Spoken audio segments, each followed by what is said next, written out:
Chapter 4905. GC's eyes were red with anger. She tried her best to grab onto something to control her body, but she couldn't resist the suction force of the strong wind at all. In the end, she screamed and flew out of her hands. Following the strong suction force, she rolled forward. Zichen sent Emolien out with a palm, but she fell back and was sucked in by the Chaos Beast at an even faster speed. The Chaos Beast's red body emitted a red glow. It squatted there and opened its mouth to reveal its fangs, waiting for its prey to come to its door.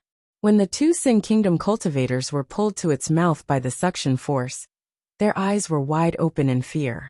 The primal Chaos Beast lazily moved its mouth and snapped the two cultivators from the Kingdom of Sin into two halves. GC let out a shrill scream, as if she was struggling for her life. Her face turned as red as a pig's liver, and it was so twisted that it was impossible to look at her directly. A beam of cold light flashed across the mouth of the Chaos Ferocious Beast and collided with its sharp teeth, making a loud noise. The Chaos Beast opened its mouth and roared.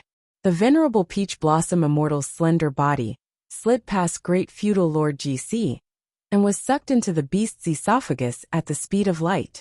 The light-congealing mirror Holy Spirit in his arms could not help but scream, "Ah! Lord Guangguang is dead because of you." Great Feudal Lord GC felt that her body was out of control. She followed the venerable Peach Blossom Immortal into the beast's mouth. When the two rows of teeth closed, she passed through and slid down the Chaos Beast's esophagus. Great Feudal Lord GC's face was ashen. She thought to herself, "My life is over." At the same time, Emolien flew far away after being slapped by Zichen. She stabilized herself with great difficulty. When she turned to look, she saw that the Chaos Beast had sucked in a large group of people. It did not care about the others, and turned to walk into a large karst cave. Rotten Peach Blossom, Emolien chased after it, and was suddenly stopped by a figure. This coward with a human face and a snake body was finally not hanging on the tree trunk as a specimen. Emolien pushed him away without hesitation. "Go away. Don't get in my way. You brat, don't be ungrateful." The snake man curled his lips and shouted, "Didn't I stop you for the sake of your little life? That's a 10,000-year ancient sacred beast. None of us are its match. If they rushed over to their deaths, they wouldn't even be enough to be swallowed whole. Don't you see how big its appetite is?" Emolien turned her head and stared at him. Suddenly, a black lotus appeared in her hand. In a split second, the fragments of the flowers and leaves turned into numerous shadows, flying toward the snake man. "Hey, you, why can't you recognize the good intentions of others? You even attacked me? Hey, don't hit me, don't hit me." Zuolanshan looked at Emolien, who suddenly attacked him with a dumbfounded expression. His face was full of disbelief. Didn't she see that there were only the two of them here? What good would it do for them to fight each other? Emolien was too lazy to talk nonsense with this snake man. She slapped him. The Raven Moon sword flashed continuously, forcing the snake man to take a few steps back. Bang bang bang. Upon receiving Emolien's command, the several dumb golems that were originally wandering back and forth on the side simultaneously surrounded them. The golems pushed him to the ground and pinned him down. Emolien's fists rained down on Zuolanshan's face. Chapter 4906. Zuolanshan was furious and wanted to fight back, but he found that his hands and snake tail were pressed to the ground by a few mechanical men. He couldn't move at all. "What are you doing? Emolien? I'm warning you. Don't mess around, ah." Zuolanshan screamed bitterly, almost breaking through the clouds. "Don't hit me, don't hit my face. Don't hit me. Don't hit me. What are you trying to do? I know. I'll go with you to save people, okay?" Zuolanshan was extremely depressed. He looked at Emolien with a bloody nose and a swollen face, his perfect expression completely cracked. Oh, where did this bastard with such a bad personality come from? Who exactly did he learn the method of beating someone up, until they were convinced by his words? Emolien pulled Zuolanshan up from the ground with a cold expression. "Let's go." There was no time to lose. They had to leave immediately. The more they delayed, the more danger they would be in. Since the two of them came, they naturally had to go back together. Neither of them could go missing. Jojo's Lotus, Arbor reached out to touch the illusion, wanting to see what was happening. However, in the blink of an eye, the water ripples dissipated in the air. It was so fast that no one had time to react. Lotus. Arbor's heart skipped a beat. She hurriedly turned to look at ancient Emolien. She saw that guy's body was faintly discernible. He looked at her with a confused expression in his pure eyes. I feel so tired, so tired. I don't think I can take it anymore. Sorry. I think I need to go into seclusion to rest. How are you? What's wrong with you? How can I help you? Arbor rushed over to support him. She stared at him anxiously and asked anxiously. I am fine. I just feel a little tired. I feel like before ancient Emolien could finish her sentence, she turned into a ray of light and shrunk to the size of a soul orb. She floated to Arbor's fingertip. Arbor was startled. He hurriedly reached out to grab it and put it into a brocade pouch. She was just a little flustered. The more confused she was, the more nervous she became. His mind was in a mess. How did Emolien's spirit turn into a soul bead? Was it because he was very weak? What exactly happened on his side? Was he and Rotten Peach Blossom in danger? Don't tell me Arbor didn't dare to continue thinking about it, because she felt that the more restless she was, the more flustered she was, and the more she couldn't think of a reason. She had to calm herself down, but that kind of irritable and flustered feeling was uncontrollable. Her eyes felt sour and astringent, as if something was about to come out. No, how could she be so weak? They would definitely be fine. She mustn't scare herself. Arbor took a deep breath and turned her head to look at Mo, who was standing beside her in a daze. Mo, let's go out first. Xiaomu stored the strand of soul that had been meditating on the lotus flower, without opening its eyes from beginning to end into her storage talisman. She turned and pulled Mo's sleeve. Let's go. But these lotus flowers, Mo reluctantly turned back to look at them. Arbor slapped her forehead. Right. She had almost forgotten about such an important matter. No matter what, she had to refine the Pond Lotus sacred realm first. This way, she could leave the secret realm ahead of time. Chapter 4907. On the other side, there was a very narrow mountain path amidst the mountain fog. Duo Shanmei and her people were fighting a bloody battle with the corpses of the fishermen. However, the more corpses they killed, the more corpses appeared from the end of the mountain path. Everyone was held back here, and had to carry out a thorough purge of the corpses. Why do I feel like there's no end to these things? A few duo clansmen couldn't help but shout in panic. The more corpses they killed, the more corpses there were. But they had already used up more than half of their spiritual power. They couldn't continue fighting like this for a long time. Duo Shanmei raised her sword and chopped off the head of a corpse puppet. She glanced at the mountain path. Don't just stand here. We have to retreat as we kill. Once we enter the mountain, there will be something to cover us, she panted as she chopped down another corpse puppet. Then she took a deep breath and said, Cover us for a while, and we can recover our strength. Let's go. Morong Fei made a prompt decision and retreated into the mountain fog with her two brothers.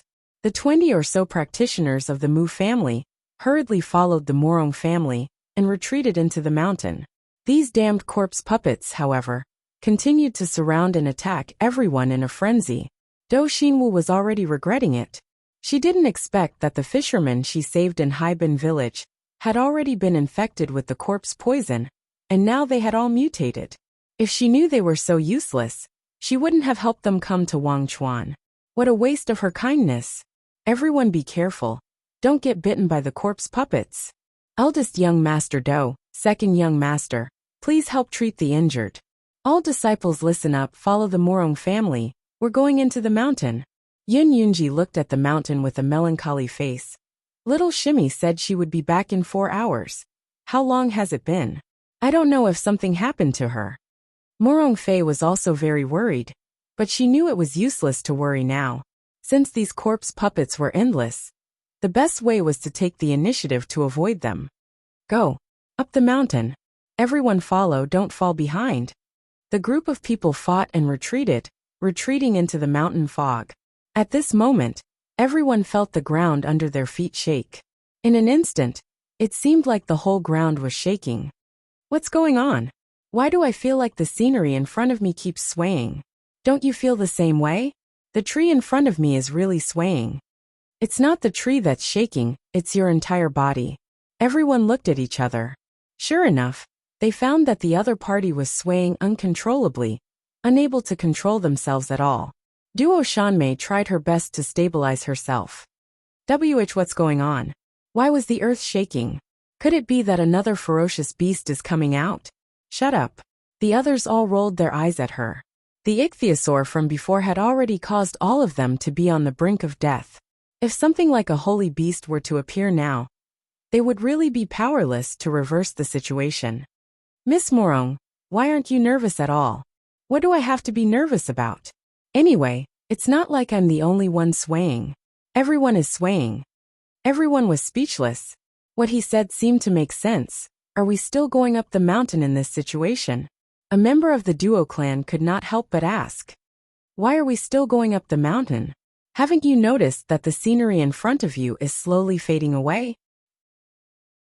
Chapter 4908. Is that so? The mystic realm is about to collapse. Someone suddenly shouted. Most people hadn't considered this before. Now that they heard this, realization dawned on them. Duo Shanmei's expression tightened. The mystic realm is about to collapse? Then what should we do? Will we be spat out by the mystic realm or be killed? We won't be killed, right? Someone muttered stutteringly before quickly shaking his head. We won't. Eldest young Sir Qin curled his lips.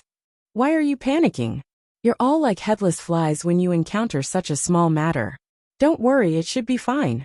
We should be able to get out very soon. Eldest young sir, is what you say true? Several Duo clan members stole a glance at him in disbelief. Seeing this young sir's calm expression and relaxed expression, they couldn't help but feel more at ease. Morong Fei raised her brows. Why the heck did she not know?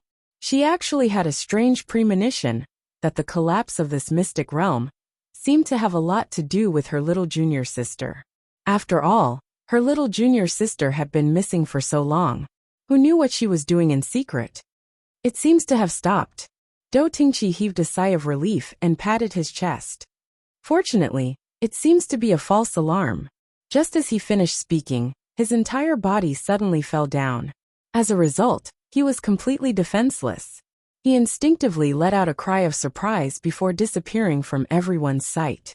Duo Shanmei and the rest widened their eyes in horror, as if 10,000 horses were galloping through the depths of their hearts.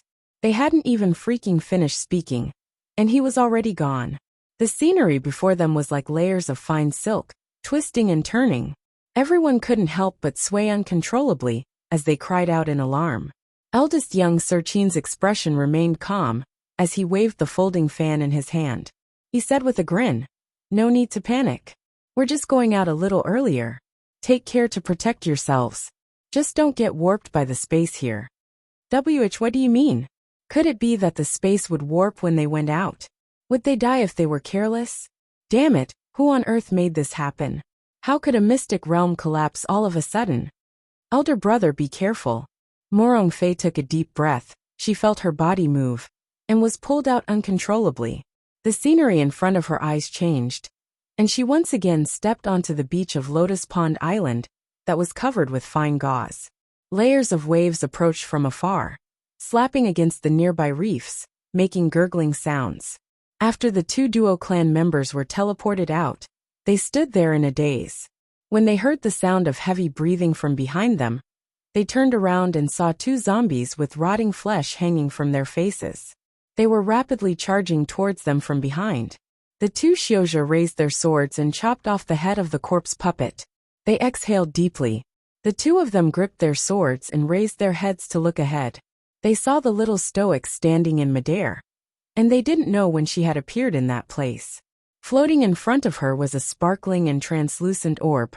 Under its transparent luster, one could see something flowing slowly within the orb. Lotus. It was a lotus. There are so many lotuses. The Duo clan member pointed at the orb in front of Arbor, unable to hide his surprise. Do Xinwu sucked in a breath of cold air and tugged at her brother's sleeve. It was the Pond Lotus Sacred Realm. This damn girl refined the Pond Lotus Sacred Realm. What ability did he have to actually refine the entire mystic realm? Chapter 4909. When Do Tengqi fell out of the mystic realm just now, he was fiercely frightened, and his expression was still somewhat absent-minded. He only regained his senses after his sister tugged at him a few times. May, your throat hasn't recovered yet, please stop. Do Tengqi stuttered out a few words, but was immediately pushed away by Do Wu. How could her eldest brother's personality be so soft? How could he be qualified for the position of the Do family's patriarch in the future, if he didn't fight for anything? He wouldn't really be willing to give the position of patriarch to those two things from the lower star domain, right? Despicable. Do Xinwu saw that she couldn't get her eldest brother to budge, and hastily walked forward. She stared icily at Arbor, and involuntarily clenched her fists. Arbor floated in front of her with his eyes closed, and that lustrous pond lotus heart floating in front of him. The more Do Xinwu looked, the harder it was to restrain her excitement. The more she looked, the more she felt that if she didn't make a move now, when would she? The treasure had no owner, so it belonged to whoever snatched it. When she thought of this, her body suddenly moved. At the same time, she stretched out her right hand and spread her fingers, reaching for that orb that was extremely attractive to her. This was the refined mystic realm if she, Do Xinwu, could obtain such a heavenly abode, not to mention how much her strength would increase. Just the 4 words portable divine realm would make people's hearts tremble and their blood vessels expand. If she could obtain this natural divine realm, she would naturally flourish in the Do family in the future. She might even be able to change precedent and become the first female patriarch in the history of the Do family. Do Xinwu, whose heart was burning with passion, didn't notice that the little stoic's eyes were slowly opening. Do Xinwu's fingers grabbed at the pond lotus heart, and was about to grab this condensed heart of the mystic realm into her hands. Unexpectedly, that orb flew out with a whoosh and shot out of her reach like a catapult. Pond lotus sage realm. Do Xinwu took a deep breath and stared at the orb. She didn't care about anything else. Just as she was rushing forward, everyone couldn't help but look at her, as if they were looking at a weirdo. The Xiuzha below were doing their best to kill the corpse puppets, but this girl was like an idiot, suddenly attacking Qi Lian Xan. Did she think that they were all blind? That none of them could see the pond lotus heart hanging in the air? The reason why he didn't make a move was naturally, because it was obvious that since the pond lotus sacred land had been refined by someone, it naturally belonged to the person who refined it. Could it be that he could change to another person midway, and take you as his master? It's not like you're prettier than others. This method of highway robbery was too low-end, wasn't it? Do Wu twisted her body in midair and flipped a few times. Her eyes were wide open as she raised her hand to catch the lotus pond core that was flying everywhere. This round bead seemed to be within reach, but every time she reached out to grab it, it would quickly slip away. It was so fast that she had no time to react. Do Wu's eyes turned red, and a trace of anxiety flashed in her eyes. Everyone was fighting with the corpse puppets, and they only needed to raise their heads slightly to see that girl chasing after the pond lotus heart, like a retard. Anyone with discerning eyes could see that the sentient heart of the mystic realm was teasing this girl. However, Do Xinwu didn't notice it at all, and continued to chase after the heart of the mystic realm, running back and forth in all directions. Chapter 4910. Arbor opened his eyes. His eyes were like ice as he stared at Do Xinwu, who was running all over the place. A sinister black light flickered in the depths of his eyes when Do Xinwu once again chased after the heart of the secret realm and arrived in front of her. Arbor decisively pointed at her. Do Xinwu instantly felt a vast and mighty divine power cleave towards her. Without thinking, she hastily dodged to the side and leaped backwards. In the blink of an eye, the lustrous orb flew past her with a whoosh and abruptly landed in Arbor's hand. Do Xinwu abruptly raised her head and glared at Arbor, her eyes practically spitting out raging flames. Unable to speak, Do Xinwu could only stomp her feet as if venting her anger. She then pointed at Arbor and gestured with her hands and feet. Arbor didn't bother to look at her, and directly put the heart of the secret realm back into his sleeve, before turning to look at those zombies. Do Xinwu was so angry that her face turned ghastly white, and a sharp murderous aura surfaced on her face. From the beginning until now, she had continuously suffered at Arbor's hands and been unlucky. She couldn't endure this kind of rage anymore after accumulating until now. Younger sister. Do Tingqi saw that the situation wasn't good and hastily rushed forward, grabbing his younger sister's arm. He glanced nervously at Do Xinwu and advised softly, "Younger sister, don't get into a conflict with the Grand Crown Princess." When Do Xinwu saw her older brother's submissive appearance, she couldn't help but get angry. Other older brothers would help their younger sister, but her older brother couldn't help her at all. Instead, he liked to drag her down. She, Do Xinwu, had endured until now. Did she still need to endure? Miss, you can't be thinking of fighting with the little stoic, right? Ling floated over with a grin and glanced at Do Xinwu curiously. Let me give you a word of advice. You definitely aren't her match. It's important to know one's limits. When this little stoic became ruthless, even he felt a bit flustered inside, let alone this young lady who was merely a great spiritual master. Even if she rushed up, she wouldn't even last a single slap from the little stoic. Do Xinwu gasped for breath, and suddenly threw herself forward. She opened her mouth and called out 4 words. "My treasure pearl." Arbor didn't even look at her. He felt a gust of wind coming at him. He covered his Vajra talisman with one hand, and brushed it away mercilessly. "What do you mean by yours? What do you have here? What a joke. They all belong to Jojo." Do Xinwu only felt a gust of wind blowing against her face, so much so that she couldn't even open her eyes. She suddenly felt a sharp pain on her left cheek, as she was slapped so hard that she was sent flying. Ling's face was full of smiles as he hurriedly stepped to the side. He turned back to look at Miss Do, who had been sent flying, and shook his head speechlessly. See, he had already warned this Miss Do not to go up and ask for trouble, not to go up and ask for a snub. Yet, he refused to listen to the advice of his elders. He was really at a disadvantage. Ling chuckled as he turned his head, only to see the little stoic's figure rapidly descending. She held a club horizontally in her hand, and smashed it towards the zombie horde without any explanation. Bang! The zombie horde was instantly torn to pieces by the little stoic's attack. Arbor's small face was cold and stern as he kicked 2 zombies towards Elder Steward Luo in passing. The zombies were dizzy and disoriented as they tripped and stumbled to their feet. Just as they were about to pounce at Elder Steward Luo, they hastily retreated a few steps and fled with their tails between their legs. Chapter 49:11. Arbor's gaze became incomparably ferocious in a split second, and without another word, he abruptly shot a handful of penetrating bone nails at old manager Luo. At the same time, the sharp weapon in his hand flashed.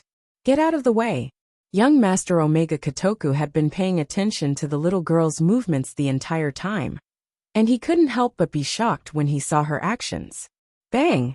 A huge tremor reverberated in this small part of Lotus Pond Island. Old manager Luo's complexion darkened as he stared at the huge crater 3 meters away that was blasted open by the divine power bead. This was really an unreasonable little lunatic. She would throw the god power bead at any random crowd without giving them any chance to explain. Could it be that she didn't know that divine power beads couldn't be thrown around carelessly? If he was really hit by the divine power bead, even with his cultivation, he would probably be in deep trouble. The 5th young master's beautiful face was a bit pale. She turned to look at old manager Luo's face, which was as black as the bottom of a pot, and then turned to look at Arbor, who was similarly frosty and silent with pursed lips. She couldn't help but be bewildered. Why was Jojo so emotional? They hadn't seen each other for several hours. So why did he attack the Qin Estate's people as soon as he saw them? "Aya, you scared me to death." Feather patted his chest and cried out pitifully. "Stoic, what are you doing? If you want to throw a corpse puppet, then throw one. Don't throw it at a crowd. This divine power bead can kill people." "Young Master Dugu, I think there's something wrong with your eyesight." Old manager Luo couldn't put on that Methria Buddha-like face anymore, and he angrily said with a darkened face, "Just now, the crown princess attacked our Qin estate. She threw the divine power bead at our Qin estate's people. She wants us to die. Yes, Arbor coldly answered with a single word. A severe light flashed in her hand, and a thunderclap sword that could cut through iron like mud and sever hair appeared in her hand. Not only do I want you to die, I also want you to die without a proper burial ground. The pupils of young Master Omega Kotoku and the others contracted slightly, and they immediately saw the little stoic swatting down with a sudden thunder. The sword light was mixed with wisps of lightning as it charged towards the crowd. The rest of the people couldn't help but exclaim in their hearts, "Oh my God! This facial paralysis was too frightening. How could he turn hostile just like flipping the pages of a book?" He simply caught people off guard and had no time to react. Boom! A deep crack appeared on the ground. Arbor held his sword in his hand, and the light of thunder climbed along the blade, making a sizzling sound. What happened? Eldest young Sir Qin lowered his head to look at the large fissure in front of the Qin estate, and his heart involuntarily skipped a beat. Do you still want to continue pretending? Arbor looked at him coldly. The harpies have already gathered outside the island, haven't they? Let them come. The little crown princess shouted. She raised her sword slightly and pointed it at the people from the Qin estate. Shouldn't we get to know each other again? Young master, Qin Xian, manager of Heavenly Fate. The disciples from the Mu clan, Morong clan, and other patrician families all looked at the people from the Qin estate in astonishment. What was the little stoic saying? What manager of Heavenly Fate? Could it be that the little lady suddenly flared up at others not because of some other reason, but because these people from the Qin estate standing in front of them were all from Heavenly Fate? Do Tingqi trembled from head to toe, and he stammered, "Why, your crown princess, why could it be that you're mistaken?" Chapter 49:12. This is the Qin estate, the #1 aristocratic family in our divine continent. Yes, that's right. How could the Qin estate have anything to do with heavenly fortune? At the very least, even if someone in the Qin estate had sought refuge with heavenly fortune, it definitely wouldn't be that smiling and elegant eldest young master. That's right. The Qin estate. How could the Qin estate be heavenly fortune? Arbor ignored the noisy chatter around him and merely stared coldly at eldest young Master Qin before shifting his gaze to old steward Luo. Aren't you going to reveal your identity? Things have already come to this point. There's no need to hide anymore. How old steward Luo sneered. Old steward Luo. Just as he was about to speak, he was stopped by eldest young Master Qin. Young master. Old steward Luo bowed in greeting. Since she has already seen through our identities, there's indeed no need to hide anymore, right? Luo Qizhong, you speak too much nonsense. Second young Master Qin glanced at him coldly, and his 5 fingers swiftly condensed into a long whip of lightning. Without allowing for an explanation, he whipped it at old steward Luo's chubby old face. Didn't you hear eldest brother tell you to shut up? Second young master. Old steward Luo endured the pain and bowed. Even if you and eldest young master are extremely unwilling, there's really no need to continue concealing this matter now that things have come to this. Morong Fei and the others were already stupefied. They glanced dumbly at eldest young Master Qin and the others. This was too horrifying. The Qin estate actually joined Heavenly Fortune? What did Jojo mean just now? The Qin estate's eldest young master was the head of Heavenly Fortune? Therefore, the Qin estate didn't join Heavenly Fortune at a later stage, and this eldest young master of the Qin estate had always been the head of Heavenly Fortune from start to finish?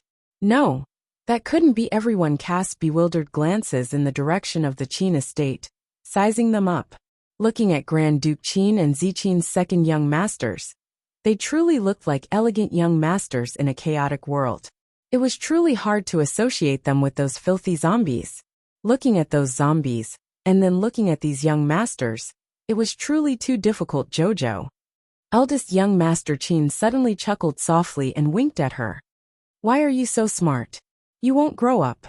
Xiao Mu expressionlessly looked at him. Although her expression was calm, she was heavily guarded on the inside. You can't catch me, she said coldly. Why do you say that? Master old steward Luo. As young master's help. Old steward Luo's young master. The old ghost's face was struck by a lightning whip, leaving a shallow scar from his left cheek to his chin. However, his expression didn't change, and his heart didn't skip a beat, as though the whip that the second young master had bestowed didn't land on his face at all. "I'll do it myself," eldest young Master Qin said faintly, and his figure suddenly flashed in front of Arbor like lightning. Arbor had long been on guard against him. Seeing him flash in front of her, she pursed her lips and didn't speak, smashing a fist over. Boom! Eldest young Master Qin flicked his sleeves to block it. His small fist was like a diamond drill, and the power of his strike was abnormally fierce. "You refined the Pawn Lotus Sage realm just now, and now you're about to advance, right? What a coincidence. My Jojo. You can die now." Arbor swept her sword across. Chapter 49:13. Accompanied by the sound of wind, a lightning strike landed on eldest young Sir Qin's sleeve with a whoosh. The little stoic took a quick step and flipped in midair. At the same time, she flashed backward with a flying kick. Eldest young Sir Qin curled his lips and drawled, "Jojo, if you run away, none of these people here will survive." Duo Shanmei and the others, who were fighting with the zombies, stiffened their weapons in their hands. They were well aware that this eldest young sir of the Qin estate wasn't joking. Since everyone present already knew their true identities, then today's battle was unavoidable. The icy words spat out by this eldest young sir of the Qin estate made people's hearts tremble uncontrollably.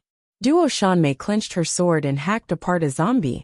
Just as she turned around to speak, she heard several clansmen anxiously shout, "Oh no, eldest young miss, many harpies are flying in from outside the island." The little crown princess was right. Duo Shanmei and the others' expressions turned extremely unsightly in a split second.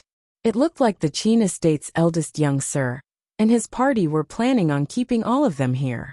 It made sense when they thought about it. They definitely wouldn't allow anyone present to go out and spread the news recklessly. "Jojo, why are you so disobedient?" Eldest young Sir Qin sighed softly. "Can't you be obedient?"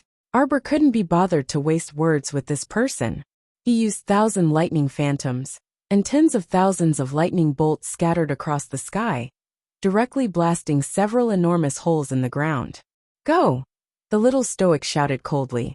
Morong Fei, Mu Jiating, and the others reacted extremely swiftly and directly activated a teleportation talisman matrix. With a whoosh, they swiftly disappeared from the scene in a flash of light. "Ignorant and naive people," Luo Qizhong sneered. "Our people control everything within a radius of 1,000 feet. Do you think you can teleport out?" "Jojo," eldest young Sir Qin sighed. "In your current situation, it's not suitable for you to fight with all your strength. How about we both stop at the same time?" "Fine," Sir Jojo harumphed. "I'll believe you for the time being. I'll count to 3, and you and I will stop." Eldest young Sir Qin wanted to laugh and nodded with a MHM. "Okay, I'll listen to you. 1, 2, 3. After Arbor shouted 1, 2, 3, and saw that eldest young Master Qin had indeed stopped, he sent out the third move of the 9 Heavens Thunderclap spell, 10,000 swords returning to origin with a swish. Everyone saw thousands of sword shadows converge into a large sword, which slashed towards eldest young Master Qin's chest. The swift and fierce sword was merciless. "Junior, how dare you!" Elder Luo exclaimed and hastily took a few steps forward. "Jojo, you little liar, you're lying to me again." Eldest young Master Qin sighed, and a suit of holy armor swiftly covered his entire body. He stretched out his left hand, and a blood-red longsword suddenly appeared in his hand. Then, he instantly slashed out 100,000 meters of water light. In a split second, the huge sword phantom that Sir Jojo had swung out, which was rushing towards his chest, was completely destroyed. Arbor was stunned. It was rare to see this eldest young master make a move. Who would have thought that when he made a move, his cultivation level would be at the Saint Realm? Humph. This person who pretended to be a little white flower all day long, and only knew how to ask Jojo to save his life when someone came knocking on his door, was actually a transcendent god expert. Strike him to death. Strike him to death. Strike him to death. Arbor's small hand shook, and hundreds of thunder spirit talismans shot out. Although this wasn't enough to kill a transcendent god expert, It still caused everyone present to be flustered for a while. Chapter 49:14. Luo Qizhong and the others instantly descended into chaos. They would be fools if they didn't dodge the lightning bolts descending from the sky one after another. Arbor took advantage of this chaos to turn around and glance coldly at eldest young Serchin. She suddenly flew up and leaped into the earth fissure. Xiao, eldest young Serchin, was startled. He didn't expect the little stoic to make such an unexpected move. Under the earth fissure, she's going into the sea. Luo Qizhong hastily pushed aside the lightning bolts and shouted angrily, "Hurry and stop her! Get out of my way!" Young Sir Omega Kotoku kicked aside the people swarming to his side, and then leaped down into the earth fissure. This little lady was too infuriating.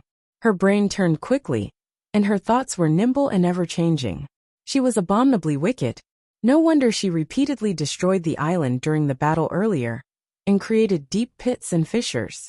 As it turned out, she wanted to escape. She ran when she couldn't win, and even chose to escape into the sea if she was allowed to enter the sea. She would be like a fish in water. They probably wouldn't be able to catch up to her.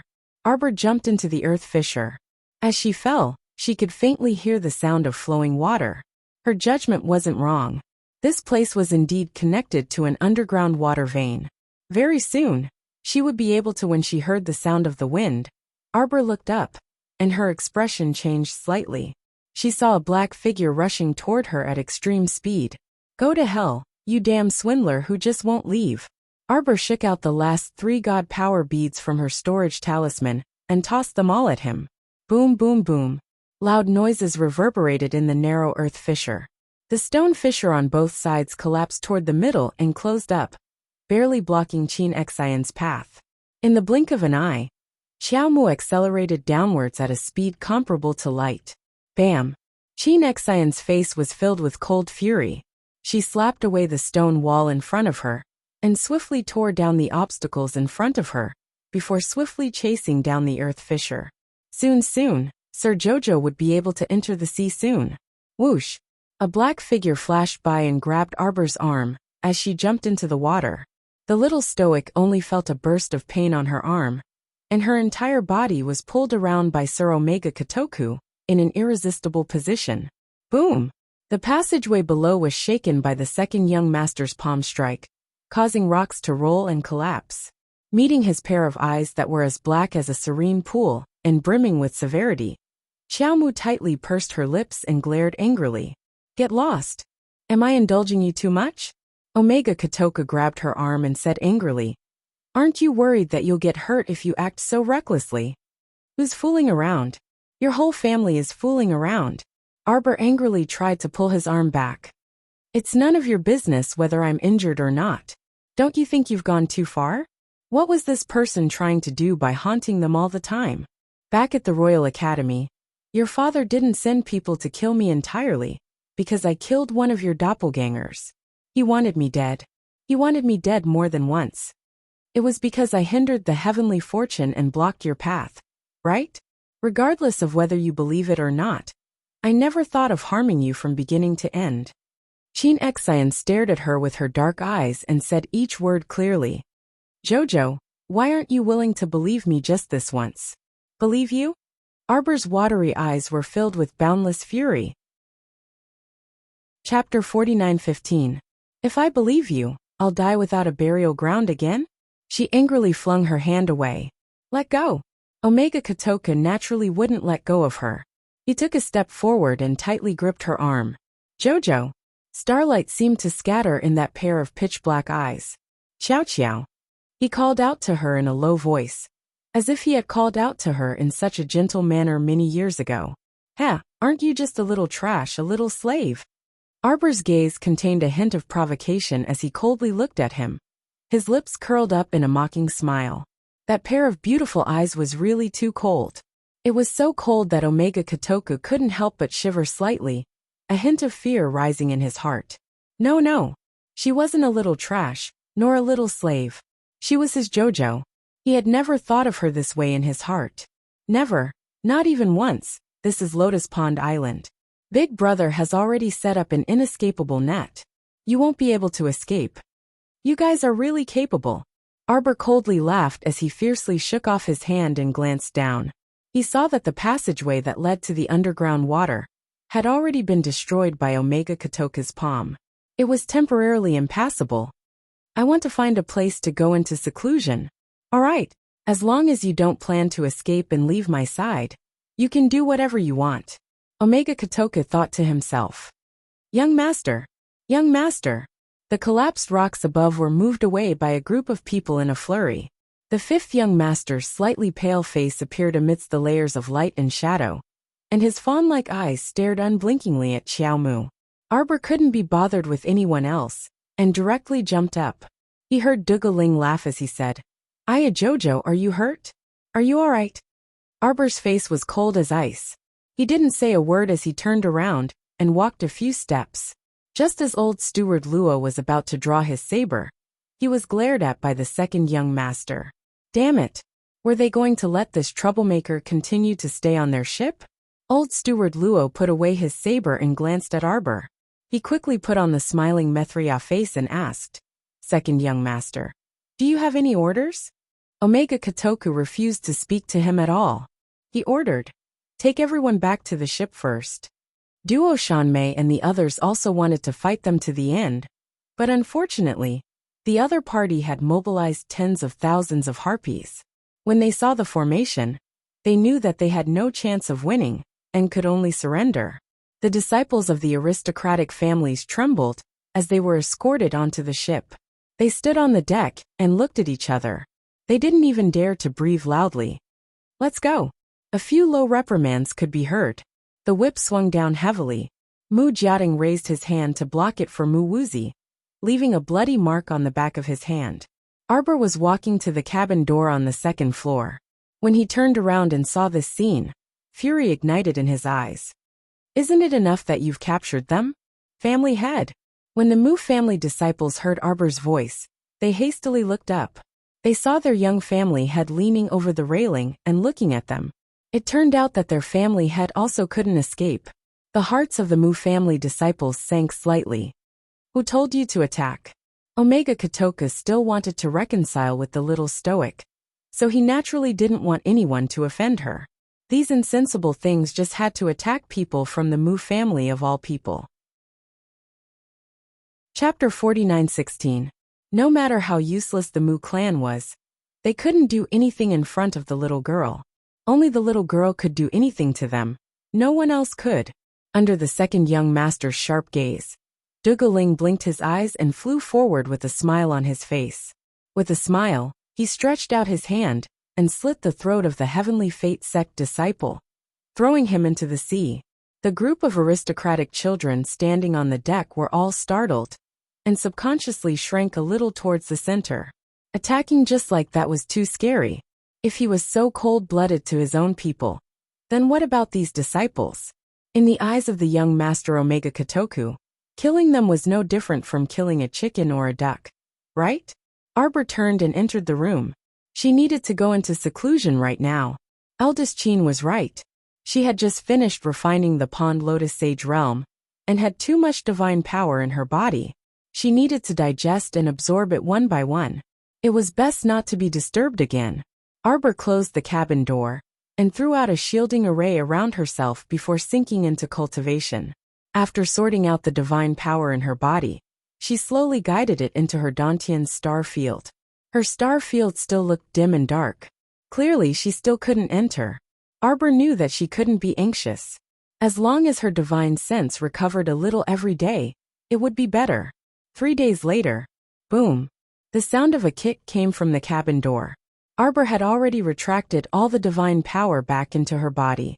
Her cultivation had also steadily increased to the beginning of the 7th level of God tier. At this moment, when he heard the sound of kicking outside the cabin door, he only moved his eyebrows slightly and slowly opened his eyes. 7th brother, what do you want now? 5th young master's gentle and somewhat distant voice came from outside the door. Ah, so it's 5th brother. What? I'm looking for trouble with that woman. Do you think you can stop me? I just want to remind you. Big brother already said not to disturb Miss Chiao for the next few days. Qin Chang's handsome face twisted slightly. Then he said with a smile that wasn't a smile. What? You want to use Big Brother to pressure me again? If you continue to be so reckless, I can only report to Big Brother. Ha!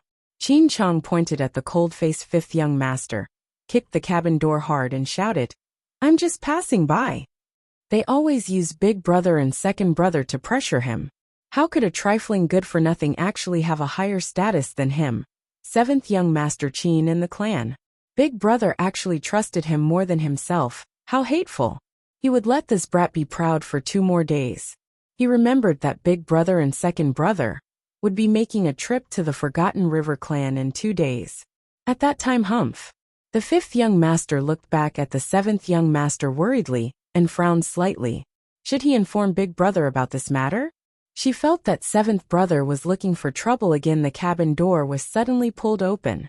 Hearing the sound of the door opening, fifth young master hurriedly turned around and happened to meet the young lady's cold eyes. Chow chow chow. The fifth young master stammered. Are you hungry? According to his understanding of the little girl over the past few days, the reason why she was willing to go out was to eat. Arbor cast him a glance, and originally didn't want to give him a good look. Thinking back, this pitiful fifth Qin didn't seem to have offended her from beginning to end, so his expression couldn't help but soften. Fifth young master Qin had been cautiously observing her expression all along. Chapter 49:17. When he saw that the little stoic's expression had eased up a bit, his heart involuntarily relaxed, and he hastily smiled fawningly at her. Jojo, dinner and snacks are ready. I'll have someone bring them over, okay? Arbor harumphed. She originally wanted to roar at him. Do you think I'll still eat your Qin family's food? But on second thought, it would be a waste not to eat. Why would she make life difficult for her stomach? She really was a fool. Hence, she nodded her small head reluctantly and said with a cold expression, Quickly bring it over. The fifth young master swiftly turned around to instruct the servants, not feeling that there was a problem at all. Little fifth Qin was already used to the little lady's emperor-like tone when she gave orders. As long as the little lady gave an order, he would do it. The little stoic was sitting in the cabin, flipping through a thin book of plants, when she heard a light sound coming from the door. The fifth young master ordered several servants to bring in a sumptuous dinner. Afterward, eldest young master Qin also followed in with a grin, still wearing a familiar expression as he greeted Sir Jojo. Jojo, did your advancement go smoothly? Arbor rolled her eyes at him. Don't you know how to see for yourself if you have eyes? Eldest young master sat down in front of her with a grin and muttered to himself. It looks like it went very smoothly. Arbor picked up her bowl of rice and couldn't be bothered with him, minding her own business as she ate. She could only find an opportunity to escape after eating her fill. In any case, her realm had stabilized now, so she could escape at any time. But before that, she still had to find that bunch of weaklings from the Mu family. Morong Fei, Morong Yen, Yun Yunji, and the others were also in their hands. She had to rescue these convenient senior brothers and sisters, and take them away as well. When did you start suspecting me? Jojo. Eldest young master Qin asked with a grin, as if he was only asking some trivial questions related to daily life. Arbor's hand that was picking up food paused, and she unhurriedly put a piece of red braised pork into her mouth. Jojo, I'm very curious. Arbor put down his bowl and chopsticks and straightened his expression. He looked up at the handsome young man, sitting in front of him with a smile on his face. She asked very seriously, Are Seven Flowers and Gong Songfeng your people or Omega Katoka's people? My people, eldest young master admitted without hesitation. Arbor nodded. Some of the questions he had in the past could now be connected. That's why the matter of the Red River Canyon. At that time Gong Songfeng, who was still the ghost-faced hall master, sent you a message through the communication jade amulet when he used the spirit stone cannon to bombard us, right? That's right, Jojo. I've never thought of harming you. The eldest prince sighed. You even noticed such a small detail? It was your father who wanted to kill me. At that time, the internal strife within Tianyan was because your father's subordinates were very dissatisfied with Gong Songfeng's attitude. They believed that Hall Master Gong of the Underground Hall deliberately let us go. However, Hall Master Gong had actually received your order. MHM.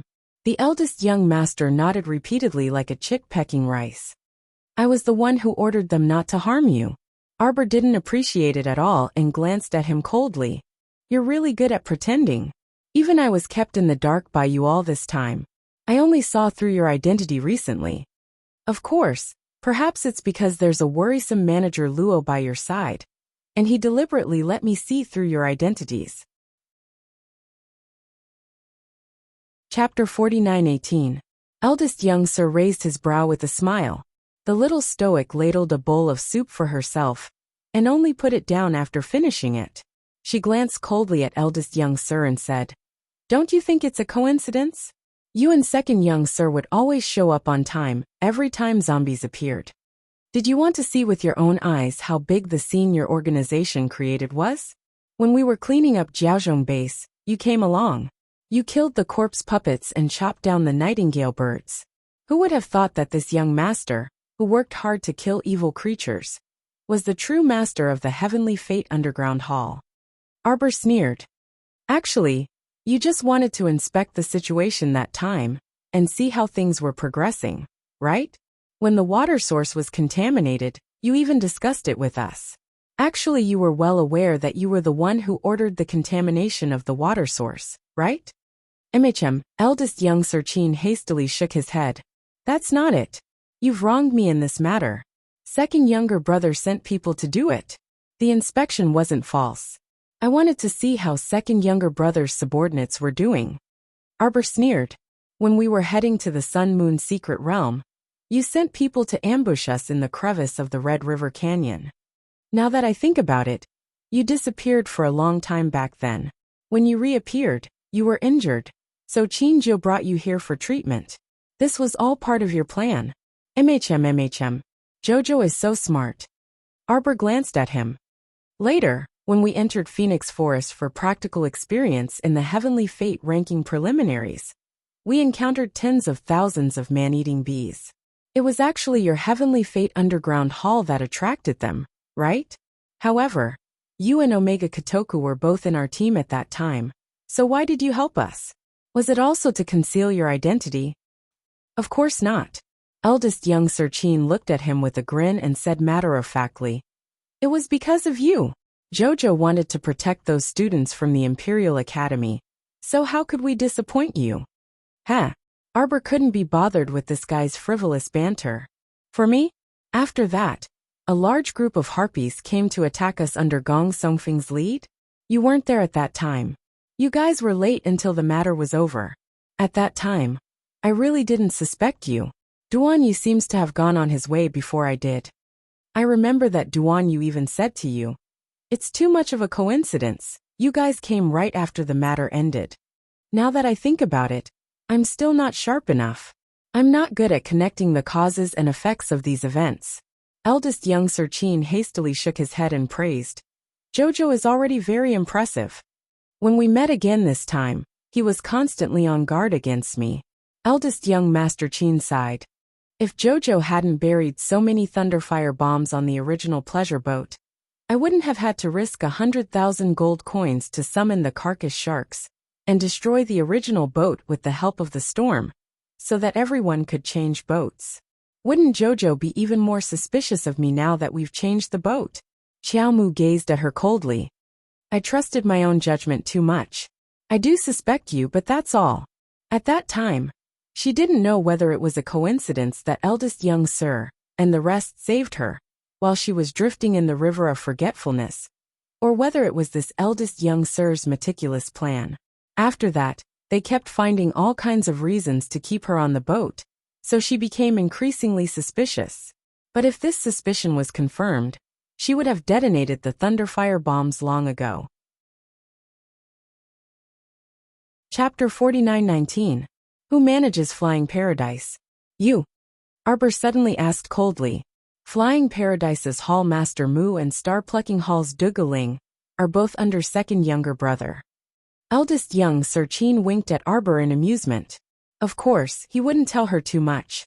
Flying Paradise was originally under father's control, and it was only in recent years that he successively transferred some of its power to second younger brother. Arbor's fingertips curled up slightly, but his expression didn't change at all.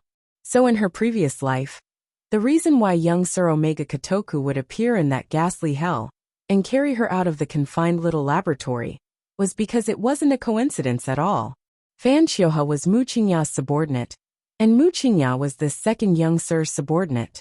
Young Sir Omega Kotoku was originally the mastermind behind Flying Paradise, so it was very normal for him to be able to freely enter and leave the dungeon.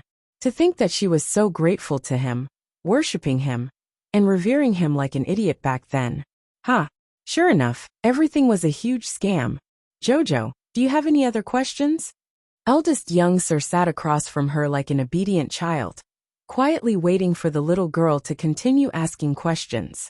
It was as though he would definitely tell her everything he knew without holding back anything, as long as the little stoic wanted to know. Even now, this person was still putting on airs in front of her. Arbor stared fixedly at him like this, attentively observing this hypocrite who was putting on a sanctimonious front. Just as she was about to speak, she heard him sigh and say, "Regardless of whether you believe me or not, Jojo, but I really never thought of harming you in the slightest." Then what about Jiawei City? During the finals of the Heavenly Prime ranking, which by his Hidden Moon Hall's Old Seven's subordinate, when he jumped onto the stage, Old Second and I were extremely surprised, said eldest young Sir Qin. Eldest young Master Qin said, "Do you still remember how you broke Old Seventh's arm in front of everyone in Phoenix Grove? Old Seven harbored a grudge and sent by to deal with you. We only found out about this when it happened." "I want to see Omega Kotoku," Arbor said coldly. Eldest young master gazed deeply at her and nodded. "Alright, then eat some more. I'll call him over." How could Arbor continue eating? After the little stoic icily watched eldest young Sir Qin leave, she flicked her sleeve and swept all the cups, plates on the table to the floor. The more he knew the truth, the more depressed he felt. Fan Chioha, Lu Yiji, Gung Pingcheng, and Mu Qingya. These people who had made her suffer in her previous life were all second young master's people. This second young master actually had the face to tell her that he had never thought of harming her? What a joke. The Omega Kotoku walked over, stepping on the debris on the floor. He looked down at the mess of cups and plates and said coldly, "Are they all dead? The floor is so dirty. Don't you know how to clean it up?" The two maidservants guarding outside the door crawled in, trembling, and quickly cleaned up the messy floor. "Don't you have anything to say to me? What do you want to know?" "As long as you ask, I'll tell you." Second young master gazed at her darkly. "You said that you had never thought of harming me, but in reality, you've caused me so much pain." Arbor abruptly stood up, her severe eyes coldly watching Omega Kotoku. "You have memories of your previous life, right?" Second young master's breathing tightened. "I don't know why you have this memory, but I advise you to quickly forget it." Chapter 49:20. Don't have any illusions about me. Arbor gazed at him coldly and enunciated each word clearly. "We've long been finished." "Xiao Qiao. Don't call me that." Arbor shouted at him sternly. He hid one hand behind his back and stealthily condensed water into ice, forming a sharp icicle. "Your hypocritical appearance is truly disgusting to the extreme." Arbor revealed a mocking smile at him. "When you had that bitch Lu Yiji lead people to attack my holy water sect, did you ever think that your words wouldn't harm me in the slightest? Your so-called not harm me in the slightest is treating me like this. That's not it." Young Master Omega Kotoku anxiously stepped forward and defended himself with bloodshot eyes. "You clearly know that I didn't instigate it, yet you insist on pinning all of this on me? You clearly know the reason in your heart." "I don't know." Arbor shouted furiously in an agitated manner. "You know." Young Master Omega Kotoku anxiously shouted. "It was Lu Yiji himself who acted out of selfishness to obtain the sacred water, and joined forces with the 6 prefectures to encircle and annihilate your holy water sect. Did you know that I was also very shocked when I received the news? Even if I wanted to move against the 3 sects and 5 factions at that time, I wouldn't have disregarded your feelings." The second young master grabbed her wrist and forcefully shook her hand. "Otherwise, Why do you think I didn't interfere when that fellow Emolien wantonly encircled and captured the Shentian Prefecture's people on Seacombe planet? Because this Lu Iji was dishonest. He slaughtered the holy water sect out of selfishness. He deserved to die. At that time, the second young master hid in the shadows and coldly watched as this Mr. Lu was chased and beaten like a dog by Emolien. He also watched as he was ultimately refined into a mechanical puppet by Emolien. It was a tragic sight beyond compare. That was all because Lu Iji, brought it upon himself. Did he think that he wouldn't be subject to military orders because he was overseas? Did he think that he could disobey orders and do whatever he wanted because he went to the lower star domain? Facts had proven that those who did not obey the organization would sooner or later be killed by their enemies outside the organization. At that time, Omega Katoka's forces in the lower star domain had also suffered a great blow because of Lu Iji.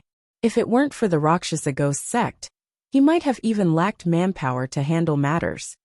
Shut up. Arbor shook off his hand and took a step back.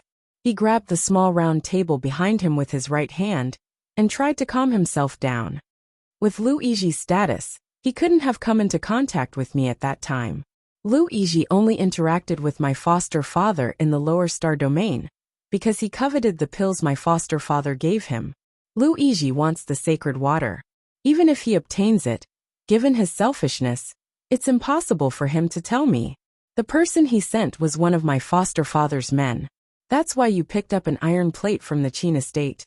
No matter what you say, you can't deny one fact. Lu Iji is your man. It's you. It's always been you. You made me suffer so much. Arbor raised his hand to his chest and lowered his head slightly. Do you know who captured and locked me up in my previous life? Who ordered them to study my inner world and my dantian? It's you. It's your subordinate Mu Qingya and your subordinate Fan Xiuha. It's you, it's all you. Xiao Qiao. Young Master Omega Katoku panicked and rushed forward with a big stride. In the blink of an eye, Xiao Mu raised her right hand, and a sharp icicle that had formed abruptly stabbed into the second young master's chest with the speed of lightning and rolling thunder. Chapter 49-21. Young Master. Several hidden guards abruptly jumped in from outside, each of them furiously unsheathing the swords at their waists. Withdraw! Young Master Omega Katoku berated them, and he couldn't stop a mouthful of blood from flowing out of his mouth. He tightly gripped her right hand that was covered in blood. When he met the little stoic's cold and heartless beautiful eyes, his heart trembled slightly. Whether you believe it or not, I never thought of harming you. I've already heard enough of this. Arbor gazed at him coldly, his gaze revealing a ruthless contempt for the heavens. The little stoic continued expressionlessly as she twirled the icicle in her hand. If I told you to die, would you be willing to die? Bam! The Raksha princess kicked the door open and immediately let out a wolf's howl. You're all dead people. Why aren't you saving Master? The hidden guards all felt extremely aggrieved. They wanted to go forward, but their master's sharp gaze stopped all of them from going forward. Scram! Young Master Omega Katoku berated in a low voice, his hand tightly gripping the little stoic's dripping blood. The young lady following behind the Raksha princess paled slightly, and she quickly walked up to salute. Young Master, your injuries are so serious. If you don't treat him, scram. Young Master Omega Katoku shouted and swept his sleeve, sending that young lady and the Raksha princess flying out together. Bam! Subsequently, the cabin door was slammed shut. The Raksha princess and that young lady, as well as the hidden guards, were all blocked outside. The Raksha princess sighed. When she turned around and saw that young lady's teary eyes, she sighed and said, Xiao Ran ah. She patted Zhao Churan's shoulder. I can understand your feelings. Sigh. This is the heart of begging, but not being able to obtain. The Raksha princess sighed ruefully. That little foe of mine. When the Raksha princess thought of the person she begged but couldn't obtain, she couldn't help but sigh again. The hidden guards couldn't help but shudder in unison. Princess Luosha, how can you be compared to the 20-year-old Miss Ran? When you were chasing after that young and handsome cult master Ding, we only felt that it was an eyesore. When it comes to love, Not everything will go according to one's wishes. Princess Luosha comforted Zhao Qiran with the tone of an experienced person. She patted her shoulder and said, "All right, go invite Alchemist Ouyang over. It seems like our young master needs emergency treatment." Pa, Pipa. All the disciples of the Heavenly Fate sect looked down with cold sweat on their foreheads. None of them dared to look directly at the fat man, who was being whipped while tied to the mast. With every lash, the fat on the fatty's body couldn't help but tremble a little. At this moment, the benevolent smile on his large face was no longer present. Instead, it was twisted and filled with resentment. Eldest young Sir Qin was sitting across from him, his long legs folded as he leisurely sipped from a cup of hot tea. His gaze inadvertently swept over the fat man, and the corner of his mouth hooked up into a mocking smile. "Do you still think you're in the right? Everything this subordinate has done is all for you, young sir." Pa. The heavy lash caused his voice to abruptly stop. It was so painful that his face couldn't help but twitch violently. Qin Xian threw the teacup heavily at the old steward's feet and scoffed. "For this young sir? Did this young sir tell you to use the people in the camp as experimental subjects?" Chapter 49-22. Did this young master tell you to give the Fong siblings the mutated medicinal fluid? Not being disciplined and acting on his own accord. He must have done this under his father Qin Hong's orders. The little stoic's guess was correct. Luo Qizhong did it on purpose. He purposely experimented in the camp and left behind clues that others could see through. He purposely exposed his and second brother's true identities in front of the little stoic.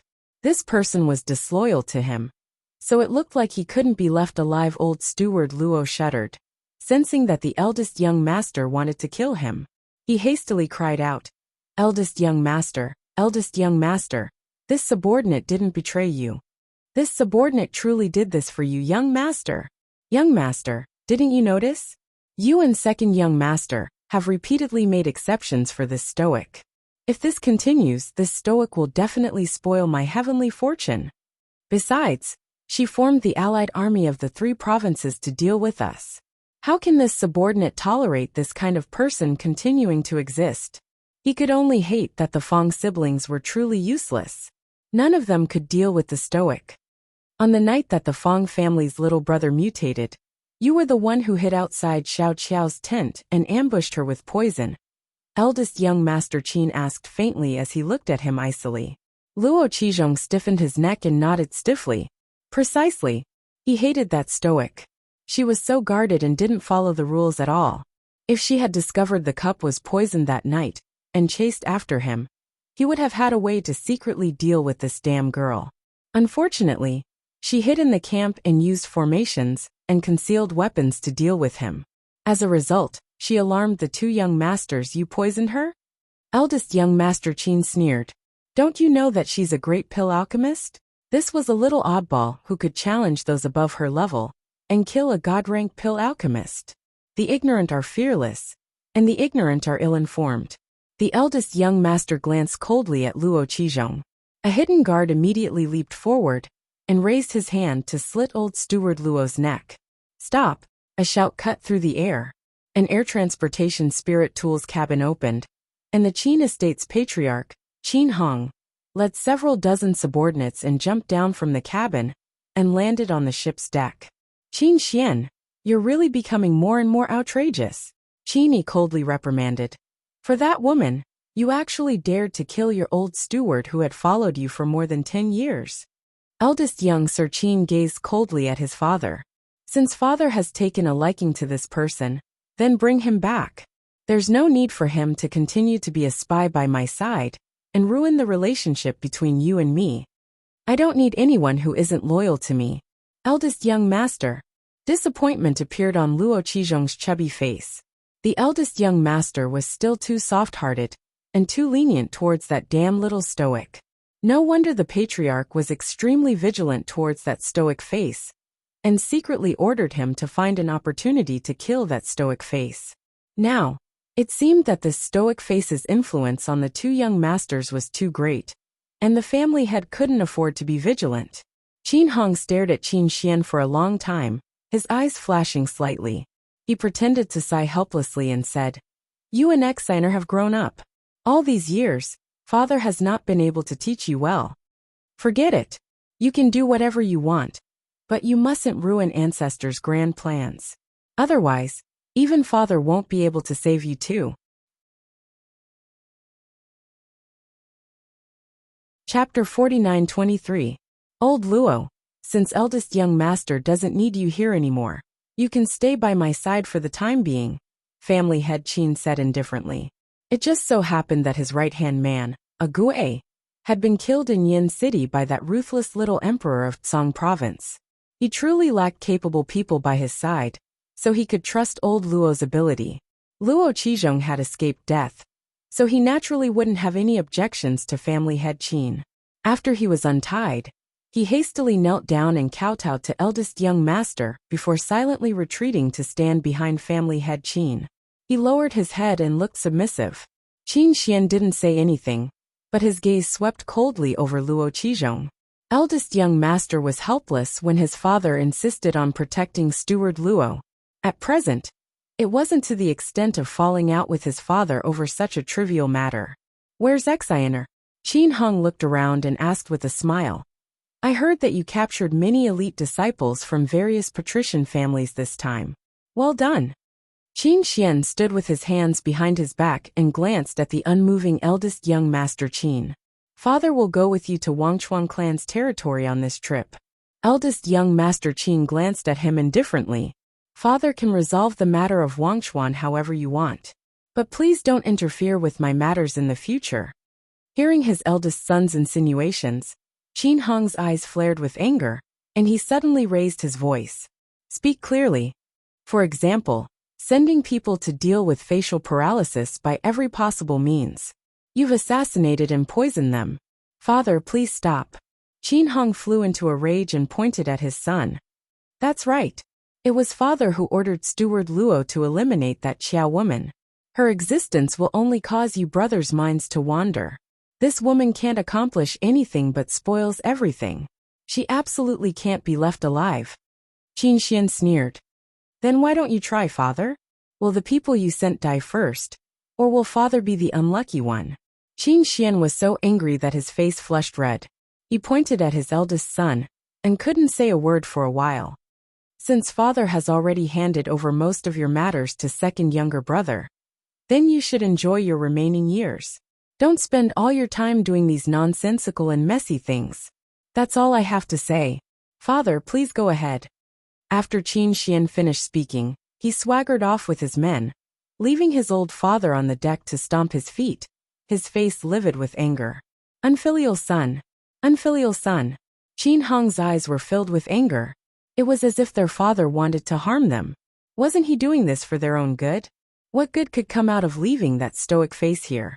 This damned stoic face was truly the reincarnation of a star of misfortune. Every day, she would harm his two outstanding sons. She deserved to die. When family head Qin thought of this, a trace of ruthlessness appeared in his eyes. "Second young master, don't come into contact with water for the next few days. The wound is still quite deep." As Ouyangsu bandaged second young master Qin's wounds, she secretly peeked at the expressionless Lord Xiaoqiao sitting on the side.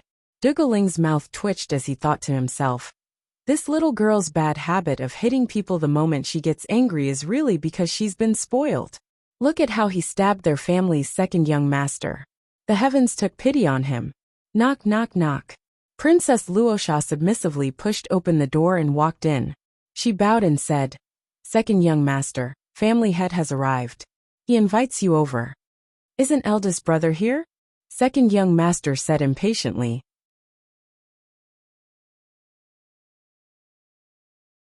Chapter 49-24. A faint sorrow rippled in the Raksha princess's heart, and she hastily covered her small face with a silk handkerchief. She sobbed. Eldest young sir seemed to have directly contradicted family head again, and parted on bad terms with family head. "Second young sir, you should hurry over and take a look." The Omega Kotoku young sir was stunned by the Raksha princess's pretentious behavior. He couldn't bear to look at her and stood up, flinging his sleeves as he walked outside. "Second young sir." Zhao Churan stood outside the door and hastily called out when she saw the second young sir come out. Her beautiful eyes contained some worry as she looked at the second young sir's clothes. The second young sir had changed his clothes, but the way the blood vessels were surging just now, it was evident that his injuries weren't light. You're not allowed to mention this young sir's injuries to outsiders. Yes. Everyone in the room nodded in agreement. The Raksha princess also cupped her hands in salute. The Omega Kotoku young sir coldly said, "Especially, don't talk nonsense in front of father." Everyone looked at each other in dismay. The second young sir's implied warning couldn't be any more obvious. That was, they weren't allowed to reveal that the little stoic had stabbed him today. The Raksha princess pursed her lips and turned to glance at the stoic young lady, sitting at the table like a jade sculpture. "Don't you have anything to say?" The Raksha princess rolled up her sleeves and glared at Arbor while blowing her eyebrows. She threatened, "Don't think we can let you off just like this. You injured second young sir. Even if second young sir doesn't pursue the matter, we have plenty of people who will. Be careful." The Raksha princess warned viciously as she glared at Arbor with her red eyebrows and green eyes. A sharp glint was concealed in her eyes. Arbor glanced at this woman with exquisite makeup that exposed half of her fragrant shoulders. He only felt that her revealing clothes could only be described as coquettish. When she stared at Jojo, it made Jojo feel very uncomfortable. Also, the name Raksha princess sounded especially familiar, but he just couldn't recall where he had seen it before. "What are you doing?" Looking at her expressionless face, the Raksha princess couldn't help but be infuriated. "Are you trying to say that you don't remember me? When we were in the Mystic Beast Forest, I didn't provoke you at all. But in order to save Sikong Fuling, that slut, you ruthlessly beat me up. Yes, I did capture you for revenge, but that was because you made the first move." "What Mystic Beast Forest?" Xiao Mu's pitch-black eyes contained a cold lightning glint as she stared deeply at her. "Speak clearly."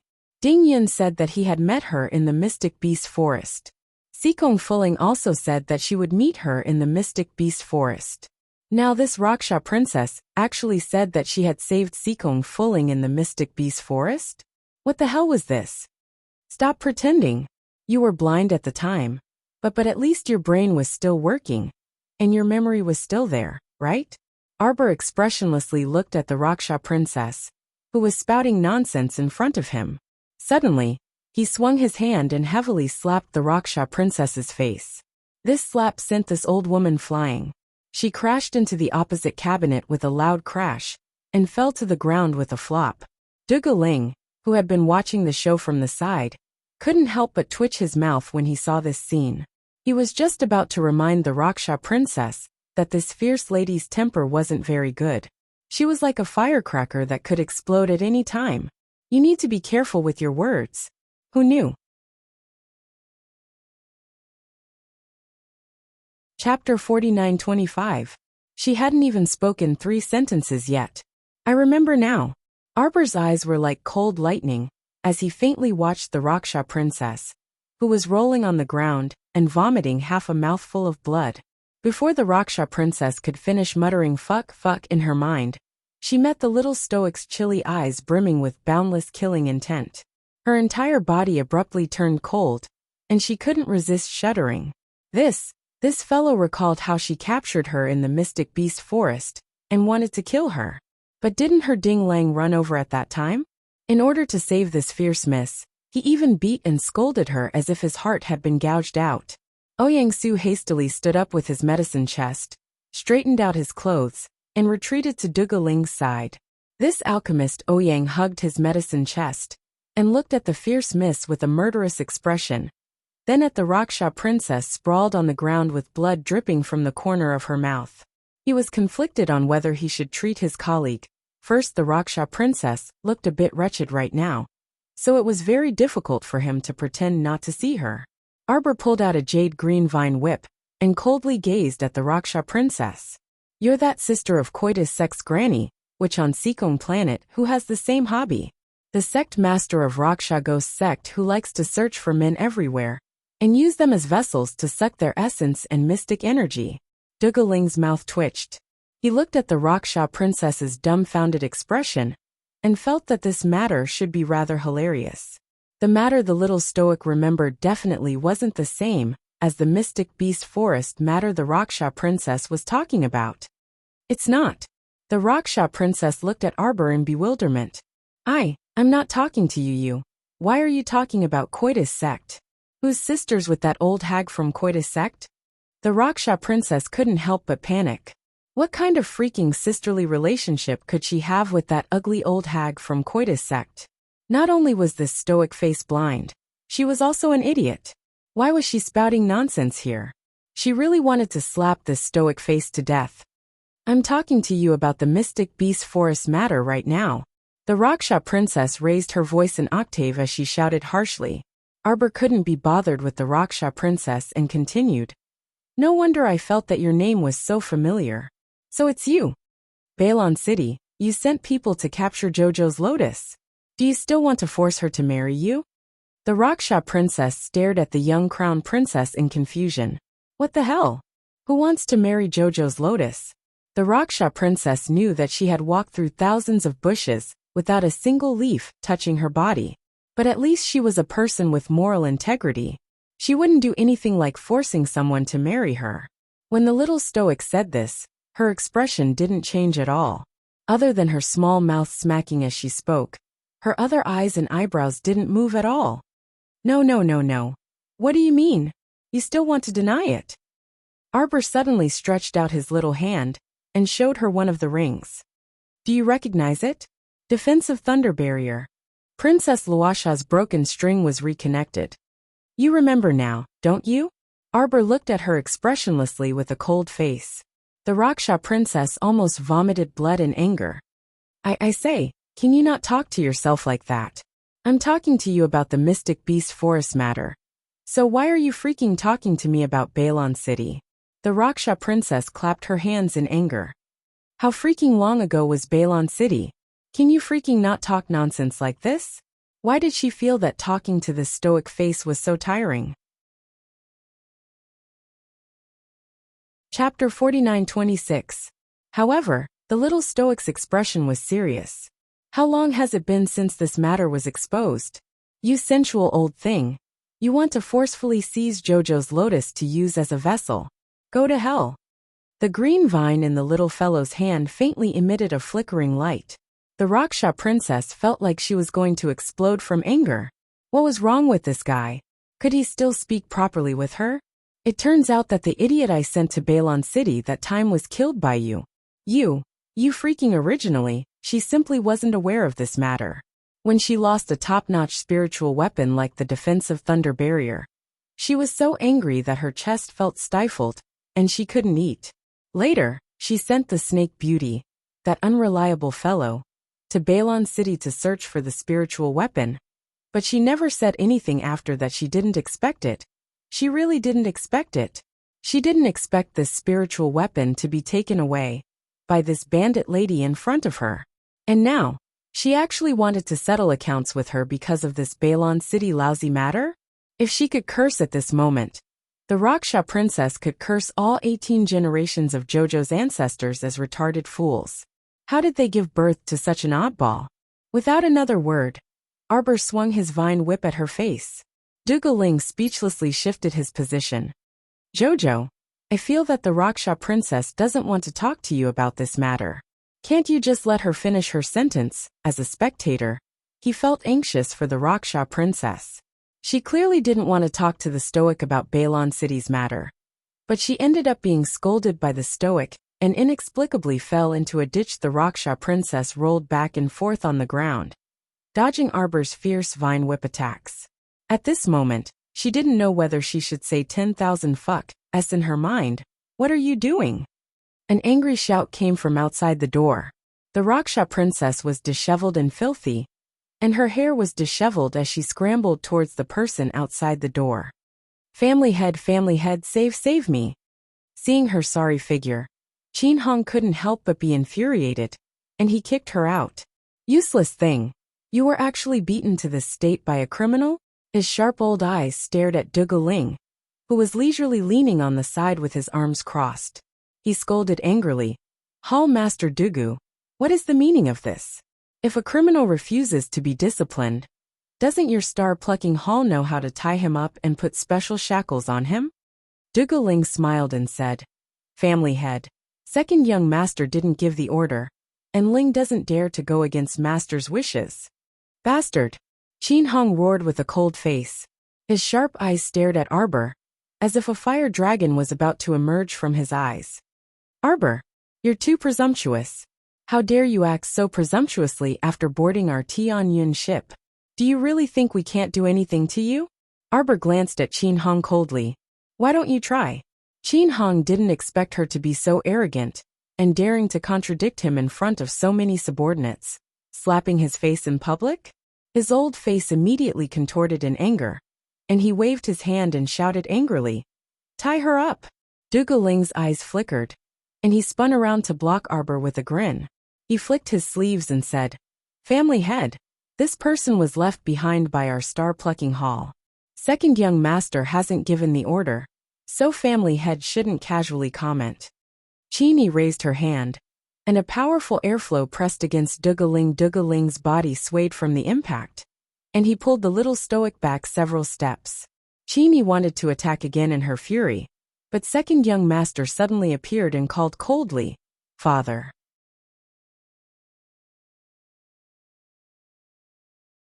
Chapter 49-27. Qin Hong was furious. He turned to glare at the young master of Omega Kotoku. What? You still want to stop your father at a time like this? Did you not see the true face of this woman? Audacious, arrogant and hateful. Father, are you trying to test where your son's bottom line is? Qin Hong's old face couldn't help but twitch. He was so angry that his mouth was crooked. Who the hell wants to test your bottom line? He really understood this kid's temper. If he really wanted to make things difficult for Arbor here today, this kid would definitely disregard the father-son relationship and embarrass his old father in front of everyone. If he couldn't even get out of this embarrassing situation, it would be even more unsightly.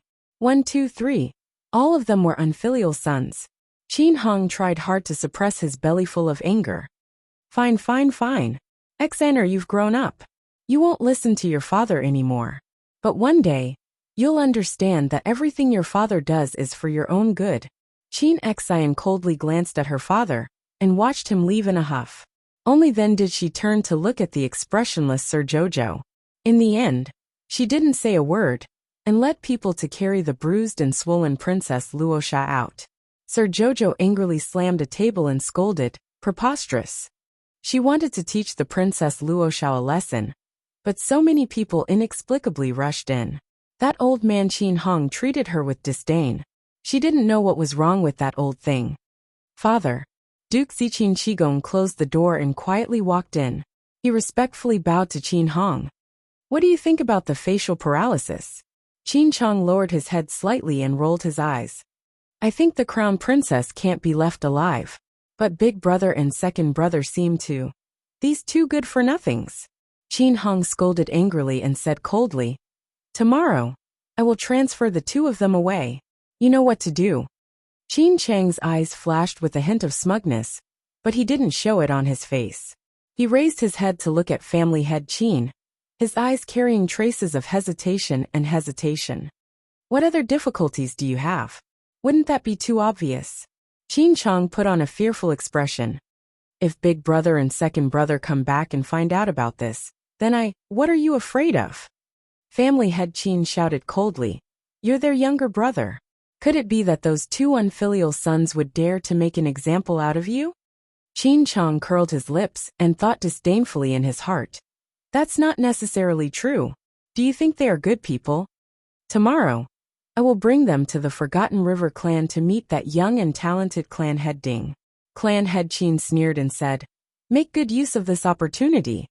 As long as you can get rid of this facial paralysis for our Tianyan, we'll give you a special merit.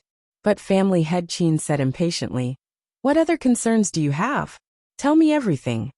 You can't achieve great things if you're too wishy-washy. This child old seventh was far from being as bold and decisive as old first and second. Why don't father send Dugu Ling and the others away as well? Family head Qin hurriedly shook his head. That would be too obvious. No way. It's just Dugu Ling. Can't you deal with him? Qin Chong couldn't help but laugh bitterly. Father, Dugaling has already reached the peak of the venerated immortal realm. I have no chance of winning against him.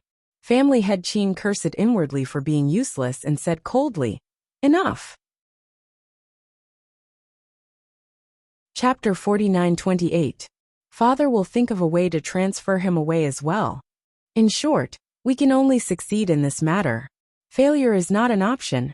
Yes, Qin Chong lowered his head, a smug glint flashing through his eyes. This damned stoic face, I'll teach you a lesson this time.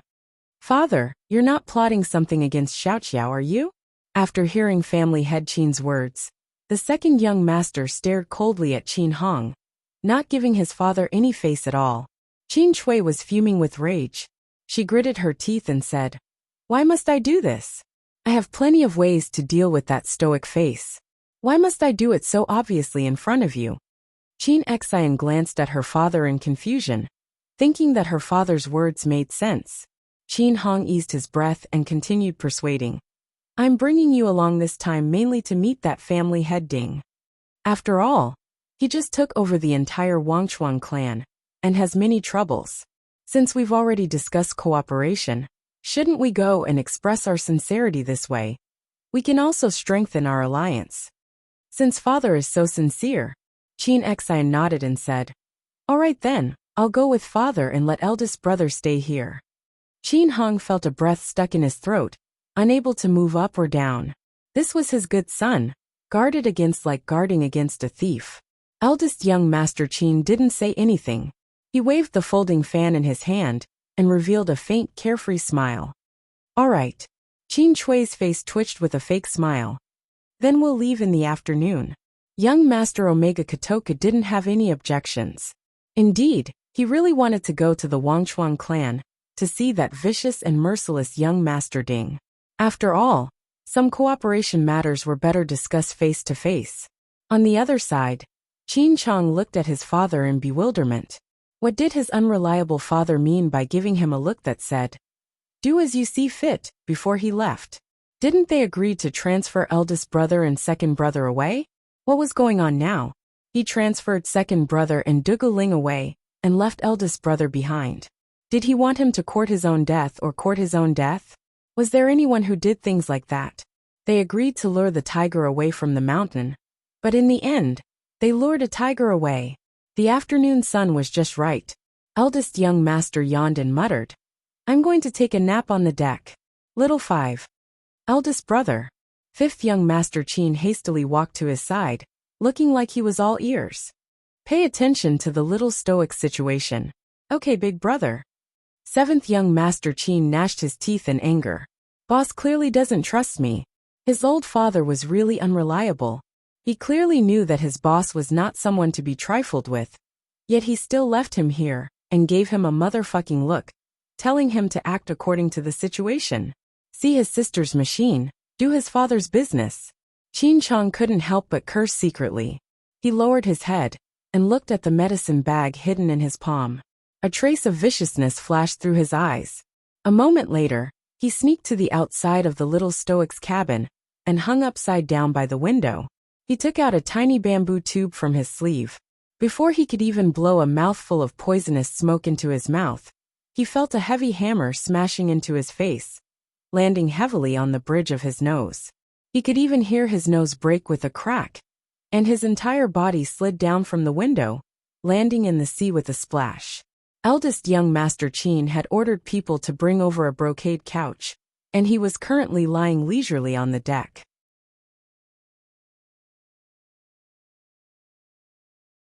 Chapter 49-29.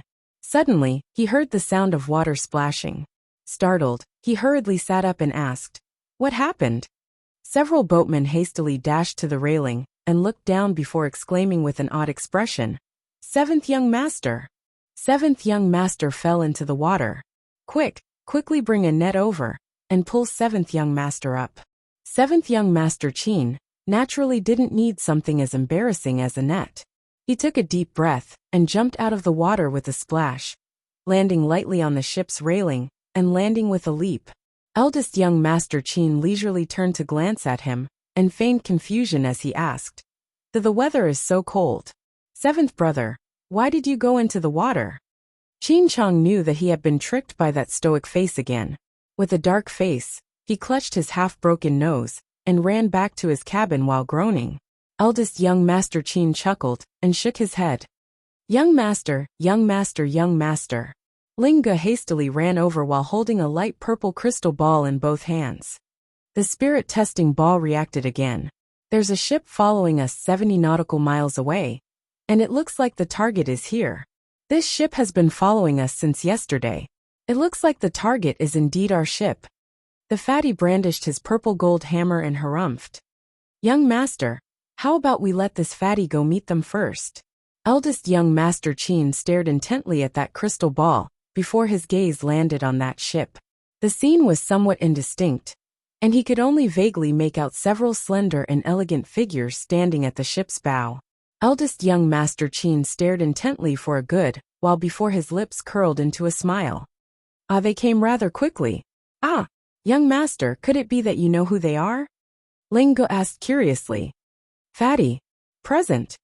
Come with this young master to meet them. A faint light flashed through the corners of eldest young Master Qin's eyes, and he turned to instruct fifth young Master Qin. Xiao. Order people to speed up and change the course. Go to the nearby Great Jubilee City and wait for us. No, we're not returning to the headquarters, Ling Ge called out. Fifth young Master Qin didn't say anything else and nodded. Got it, big brother. Be careful. Don't worry, I'll be back soon. Eldest young Sir Qin nodded with a grin. With a leap, he led Fatty and the others towards the pursuing ship at top speed. Ling Ge asked blankly, Young master, does eldest young master know the people on that ship? You know him too. The zither cultivator frowned and said in a low voice. I know him too. Ling Ge looked curious as she scratched her ears and cheeks and asked, Young master, I am very stupid. I didn't manage to guess who it was. Song Prefecture's monarch is here. Arbor was fiddling with a mechanical arm, its small hand supporting its chin, occasionally glancing at the window. Why couldn't he be sent flying with a single punch? It was so boring. She had punched him. Logically speaking, shouldn't he have fought back after all the setbacks? She had already prepared all kinds of poisons, and was just waiting for someone to come and Arbor touched the basin of powder on the table. She had placed the powdery items in the same basin, but they were clearly separated. There were 5 colors inside, and each color of powder stayed in its own territory obediently, not mixing with the powders of other colors. The 5 colors bloomed perfectly. What a pity, the little fellow muttered quietly. Chapter 49:30. She had researched and developed her 5 young intense poison for so long, but she still hadn't found a suitable person to use it on. It had to be a cultivator with a strong body. Otherwise, ordinary small cultivators in the profound realm and spirit realm would probably die if they inhaled just a little bit of the poison powder. What was the point of a trial then? Why didn't that brain-damaged 7th young Master Qin come? That blow just now had at most broken his nose. With his personality, shouldn't he have quickly jumped out to retaliate against Sir Jojo? Why was there no sound? Outrageous, you can't even persevere in a fight. It'll be hard for you to achieve anything great in this lifetime. Bam! After a huge quake, Arbor's cabin door suddenly collapsed from the outside to the inside, smashing heavily onto the ground. 7th young Master Qin, who had entered against the light, had a wicked smile on his face. He looked at her smugly and said, Now no one can save you? If you kneel down and beg for this young master's forgiveness. Arbor's eyes brightened, and she picked up the basin on the table without a second word. With a splash, she scattered half of the basin's powder onto 7th young Master Qin. Midway, she thought that this half basin's powder might be too effective. This 7th young Master Qin might die in less than 3 seconds after being covered in this powder. Forget it, hurry up and catch some more. The little girl hastily hopped over and pressed the basin on the table with both hands. She flew over and repeatedly swept her sleeves, collecting more than half of the obedient powder. Even so, the dumbfounded 7th young Master Qin was still splashed in the face by the 5-colored powder. He raised his hand to wipe his face and roared at Arbor in exasperation. Are you freaking sick? What kind of lousy thing did you throw at me? Ahahahaha. Seventh young Sir Qin rubbed his nose as he glared furiously at Xiaomu. His originally handsome face was now severely contorted. Little bitch, no one can save you today. Seventh younger brother, what are you doing? Fifth young master rushed over in exasperation with his men. Stop. Seventh young master Qin humphed coldly and turned to sweep a disdainful glance at the fifth young master. Now that eldest brother and second brother aren't here, do you think you alone can stop this young master? A piece of trash like you dares to clamor in front of this young master. I really don't know where you got the guts. Qin Chong turned around and sneered at Arbor. Are you scared now? Arbor was stunned for a moment before he received an important message. Kodo and Omega Kotoku were not on the ship. That's really great. Men, tie her up with the spirit binding rope. This young master is going to properly teach this bitch a lesson today. Seventh young master Qin extended 4 fingers forward with a sinister smile on his face. She's clearly a criminal, yet she's always acting like a pampered missy. Who spoiled her? Several extremely vicious subordinates of 7th Qin crept in from the entrance with several spirit-binding ropes in their hands. Many pairs of eyes stared at Arbor in front of them, trying to use the spirit-binding rope in their hands to restrain her. 7th young Master Qin couldn't help but feel a bit embarrassed when he saw their furtive appearances. He roared at his subordinates. What are you afraid of? There are so many of you. Yet you're worried you can't deal with a small spiritual realm? Hurry up and go. He strode forward and was just about to punch Arbor's head with his fist when someone forcefully grabbed his arm midway. 7th Qin was startled and turned to look at 5th young Master Qin like he was looking at a ghost. Chapter 49-31. Qin Chong dazedly lowered his head and glanced at the 5th young master's hand that was twisting his arm. He widened his eyes in astonishment, and an egg could be stuffed into his mouth. Old Fifth's grip was so strong that he clearly didn't look like a weakling, alright? What was going on? Since when did Old Fifth's hands that played the zither and plum blossom change so much? He truly was a cunning guy. He had actually been kept in the dark the entire time, and didn't know anything at all. 7th brother, do you know the consequences of today's matter? What consequences? I'm eliminating this woman for the organization, and for the sake of the heavenly fortune. Qin Chong hooted. Don't you know? This woman has united the strongest factions in the upper 3 provinces, and conspired against us in every possible way. You're stopping me from killing her? You're betraying our heavenly fortune. Qin Chong hooted loudly. Think about it. If this matter is exposed to the ancestor, how will the ancestor punish you? At that time, not to mention you, even eldest brother and second brother might be implicated by this matter. The more Qin Chong spoke, the more he felt that he was extremely reasonable. Wasn't that so? It was like this to begin with. He didn't choose to attack the little stoic because of personal grudges. He was completely doing this for the organization's great cause. For the sake of the entire heavenly fortune's future. Qin Chong glanced disdainfully at the 5th young master and snorted. Why aren't you moving aside? Do you think you can stop me with your skills? Actually, he was truly curious on the inside. Why did Old Fifth have the strength? He carefully sized up Old Fifth and couldn't detect any spiritual energy fluctuations on him at all. He was dying of curiosity, but now didn't seem to be a good time to ask. Moreover, his relationship with Old Fifth had never been good. Even if he asked, the other party might not be willing to tell him the whole story. Move aside. With this in mind, Qin Chong didn't dwell on anything else and forcefully shook off 5th young Master Qin's palm. Seventh young master. A servant on the side shrieked. This person's cry was short and unpleasant, as though someone was strangling him. Qin Chong was very impatient with being interrupted, and he shouted angrily. Speak later if you have anything to say. Didn't he see that he was currently disciplining 5th Qin, that ignorant fellow? What kind of expression was that? Why was 5th Qin glaring at her with such astonishment? Just as this thought surfaced in the 7th young Master Qin's mind, he saw the 2 servants at the side stumble back a few steps and repeatedly exclaim while pointing at him. Seventh young master, your head. Had Qin Chi's heart inexplicably thumped, and he hurriedly raised his hand to touch his head, muttering, "What's wrong with my head?" The burning sensation on his hand gave Qin Chang a fright. He quickly turned around and happened to see a mirror in the cabin. In the mirror, his head was completely enveloped by a layer of crimson flames, making him look extremely strange. Fire! Fire! Seventh Qin repeatedly stomped his feet. He pointed at his own head and said to the dumbstruck servant beside him, "What are you standing there for? Quick! Quick!" The servant came back to his senses and immediately nodded in understanding. She pressed her hands together and hurriedly released a thin stream of water, helping seventh young master Qin's burning head.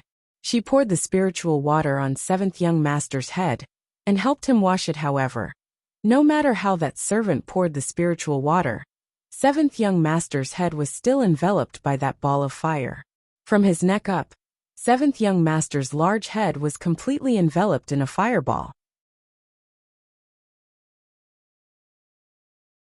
Chapter 49-32.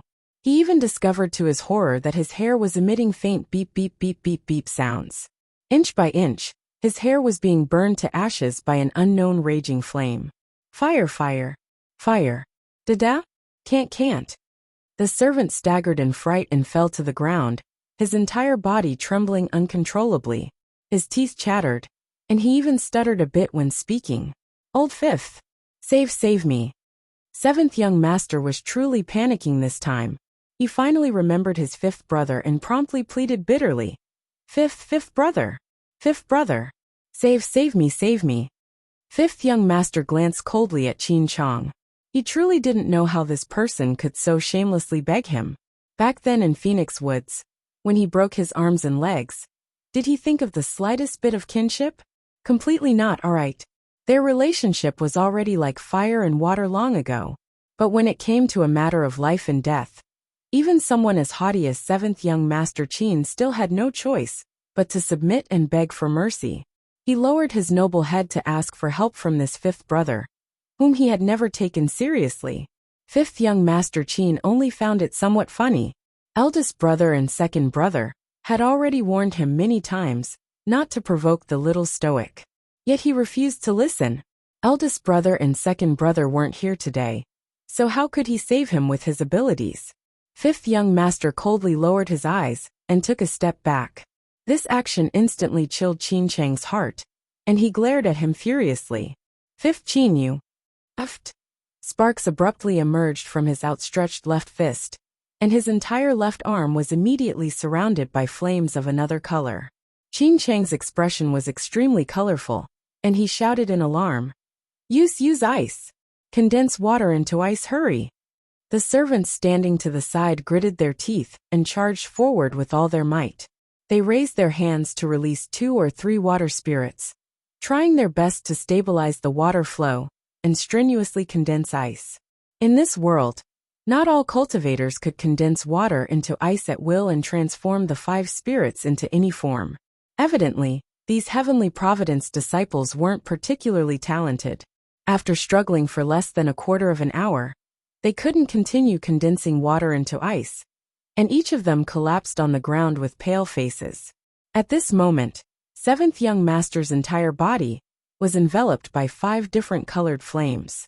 The seventh young master fearfully looked at the little stoic in front of him, whose expression didn't change in the slightest, and shouted in alarm. What did you do? That poisonous powder? Qin Chang's voice couldn't help but tremble as he recalled the half basin of poisonous powder that was heading his way. You better stop now. If you dare to kill me, the ancestor will definitely not let you off. The little stoic swept him a chilly glance. Who in this world dares to stop me from killing someone I want to kill? The 5 young intense poison tasted pretty good, right? You were the one who planned to poison Jojo first. Arbor coldly interrupted Qin Chang, daring to do it but not daring to admit it. Didn't Qin Chang want to blow poisonous smoke into the cabin? What infuriated her was that the poisonous smoke that Qin Chang wanted to release was very unfriendly to the unborn child. Whoever dared to harm her child would have to pay with their life. If you're not as skilled as others, then just wait for death here. Arbor coldly threw down this sentence and turned to walk out the door. Slut. A trace of hatred flitted through Qin Chang's eyes. His entire body was like 5 balls of raging fire, and he charged straight at Arbor without another word. Since she had to make him die, then he would take her down with him. Chapter 49:33. After a light sound, Qin Chang abruptly felt pain in the back of his waist. His eyes widened in disbelief as his figure stiffened stiffly in midair. He was still 5 steps away from Arbor, and the person standing behind him with the greatest opportunity to attack him was a layer of icy coldness spread over his heart. He truly didn't expect that a weakling, who didn't have any presence in the clan, would actually suddenly kill him behind his back. Chi! A faint sound rang out. The 5th young master's sharp fingers pierced into his back, and they actually pierced through his stomach. His arm was like a piece of jade, so sturdy that one could only feel a chilly intent akin to ice. Qin Chang only felt dizzy, and the blood at the corner of his mouth couldn't stop dripping down. The 5 balls of flames that were originally enveloping his body slowly extinguished, as if they had lost all signs of life. Qin Chang turned his neck very stiffly, wanting to turn his head back to look at 5th Qin's handsome face that was always calm and indifferent. But when he turned his neck halfway, he could only watch helplessly as a spotless hand reached over and snapped his neck. A crisp crack sounded, as if a chicken's neck was being strangled. Qin Chang's head rolled down from his neck and landed on the ground. Blood spurted out from his head, and it rolled all the way to the servants' feet.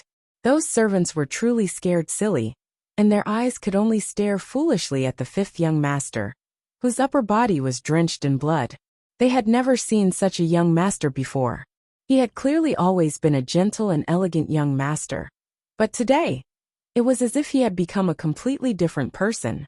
When he killed someone, there wasn't the slightest bit of change in his eyes, which were as indifferent as colored glass. Ah! One of the servants finally reacted, and he scrambled to his feet on all 4s to run towards the other side of the ship. The 5th young master didn't seem to move much, but his upright and jade-like figure had already arrived in front of that fleeing servant. Reaching out 10 slender, jade-like fingers, Qin Xiu grabbed that servant's neck and twisted it lightly. Crack! Crack, crack. A few minutes later, all of Qin Chang's servants were decapitated without exception. A few pairs of eyes stared straight in horror before they died.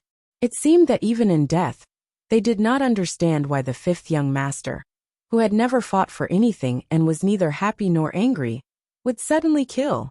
Arbor was also dumbfounded. He subconsciously took a step back and looked at the 5th young master in front of him with vigilance and confusion. It was still that elegant and handsome young master, but his white robes were now stained red with blood. His pale face was somewhat transparent. When he saw the little stoic's unconscious retreat, more than half of the light in his eyes extinguished at once. 5th young master Qin lowered his head to look at his 10 slender fingers, muttering to himself, "I'm not a monster." He took a sudden step forward, trying to get closer to Arbor. Arbor hurriedly took 2 steps back and yelled at him, "Don't come any closer."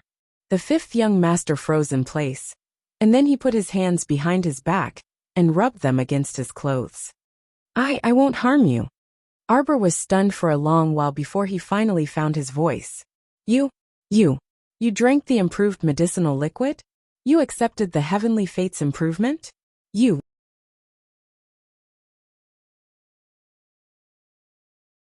Chapter 49:34. She didn't know what she should say. Although he normally looked like a weakling, his brain could still be considered smart. How could he be this stupid? Didn't he know clearly what kind of good outcome would come from accepting the heavenly fortune's modifications? Didn't he know the outcomes of those modified test subjects? I just want to become a bit stronger. Little 5th Qin said softly, and walked 2 more steps forward, feeling ill at ease. Don't be scared. I won't harm you."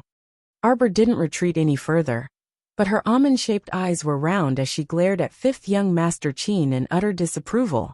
She truly hated iron for not becoming steel. She had never seen such a stupid person. Just for the sake of becoming stronger, he He unconditionally accepted the heavenly fortune's modifications? Wasn't he a young master of the Qin estate's direct line of descent? Just what kind of perverted organization was the heavenly fortune? For the sake of a successful experiment, they were even willing to harm their own direct line of descent. Although little Fifth Qin's consciousness was still present, there was no guarantee that he would gradually degenerate into a killing tool in the future. Like a zombie, he would completely lose his consciousness and be without a sense of self. Could it be that he was willing to become stronger in such a meaningless manner? Don't worry, I won't become that kind of thing. The zither cultivator hastily waved his hand and took another step forward. He said uneasily, You should leave. Here, I'll take care of the aftermath. Arbor was a bit shocked. Earlier, she was planning to take advantage of the fact that eldest Qin and Omega Kotoku, these two troublesome fellows, weren't on the ship to escape. She didn't expect that little Fifth Qin would actually be willing to help her escape from here. The little stoic dazedly followed up. Then I'll leave? What will you do? The fifth young master's eyes brightened, and a peculiar expression seemed to ripple through his black pupils. Don't worry, I have a way. You leave behind a few thunderfire bullets. Arbor took out a dozen or so thunderfire bullets and handed them to him.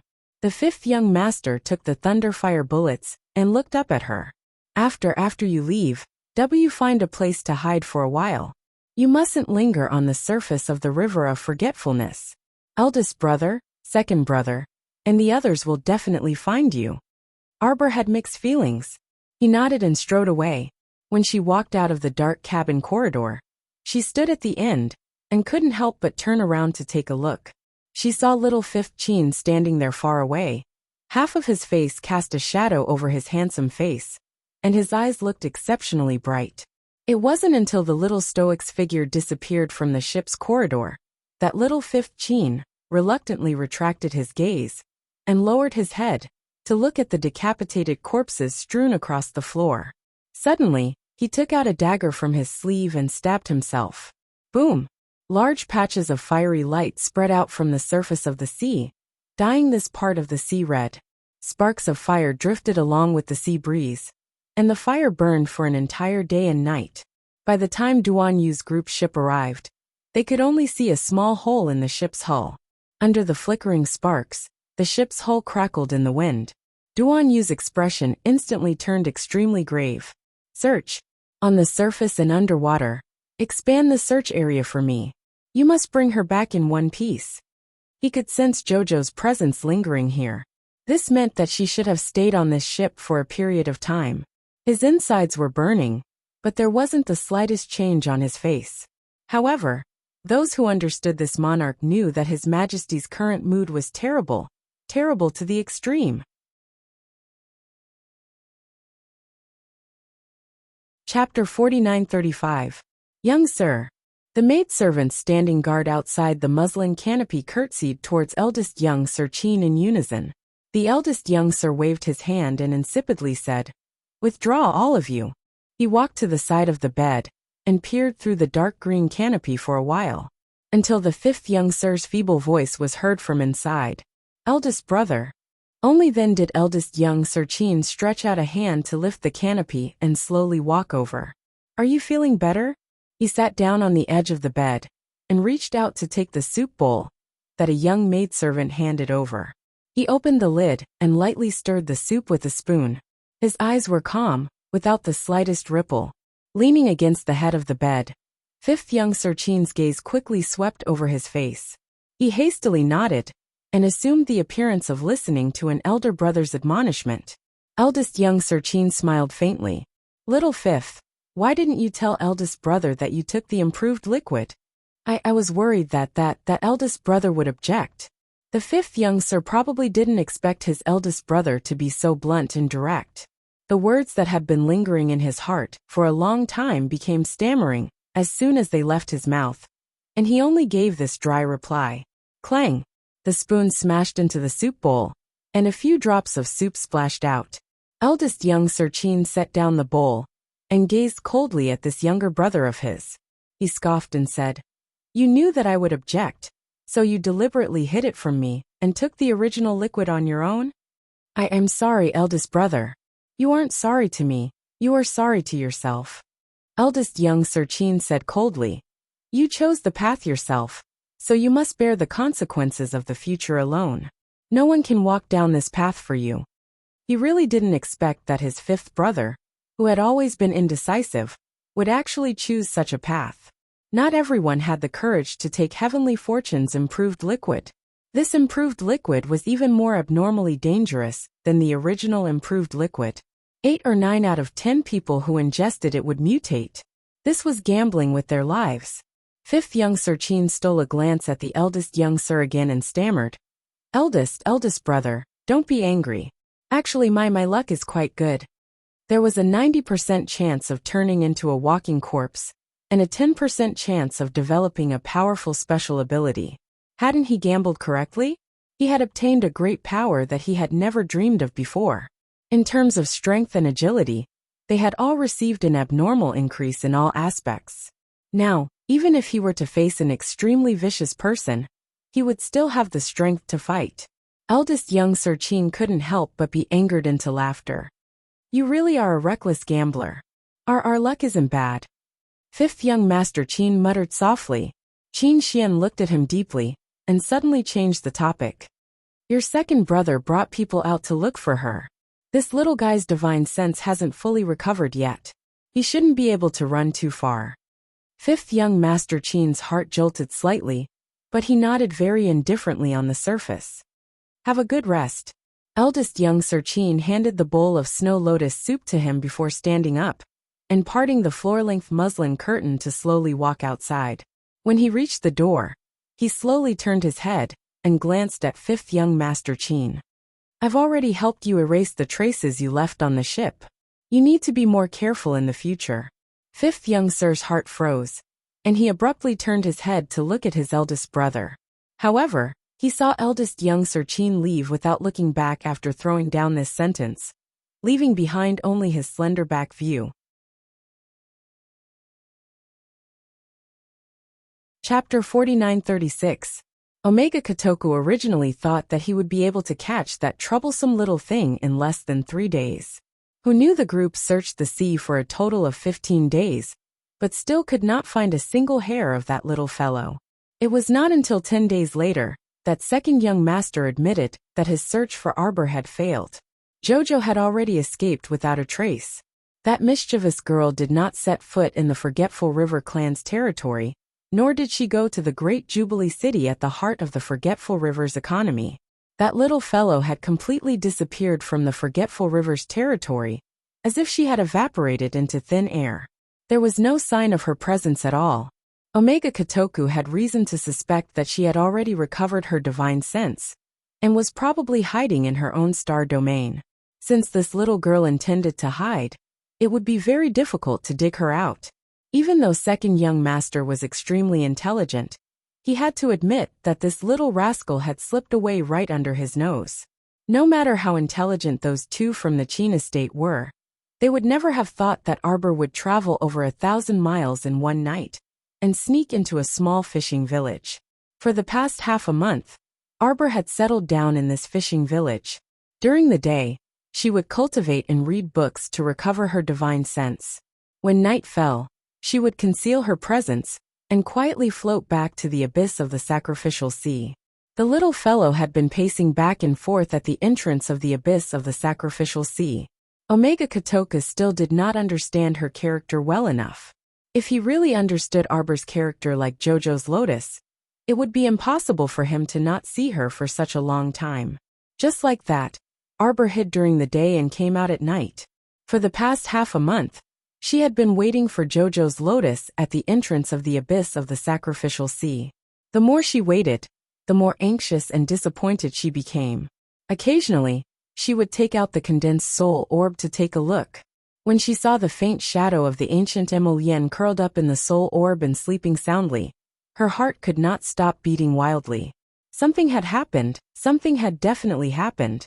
If it was not for her rationality that firmly restrained her, she might have already jumped into the abyss of the sacrificial sea to find out what had happened. There were only about 100 families in this small fishing village. From one end of the village to the other, Every family was very familiar with each other. These fishermen usually went out to the sea to catch fish before dawn. They had to return to the village before sunset. Otherwise, at night, the dangers on the surface of the sea would be unknown. At the crack of dawn, Xiao Mu returned to the fishing village. Mrs. Feng was already very familiar with her habits these days. In the first few days, Sister Feng was worried for a long time and persuaded her not to go out to sea at night. However, he soon discovered that this seemingly young girl was a very capable person. There was no need for him to worry about her at all. Thus he gradually relaxed. Arbor walked into the village expressionlessly with a big-headed fish in his hand. When the fishermen saw her, they all smiled and greeted her out of habit. "Little doctor, you're back. Little doctor, you've caught another big fish today." This little doctor was really a strange person. Every day, he would go out to sea in the middle of the night and come back with a fish in his hand. It was not much, just one fish. However, there were only 4 or 5 people in Feng Qi's family. Such a big fish was definitely enough to eat for a day. Everyone could not help but envy Feng Qi. Back then, when the couple took in this young madam of unknown origin, they had secretly laughed at her.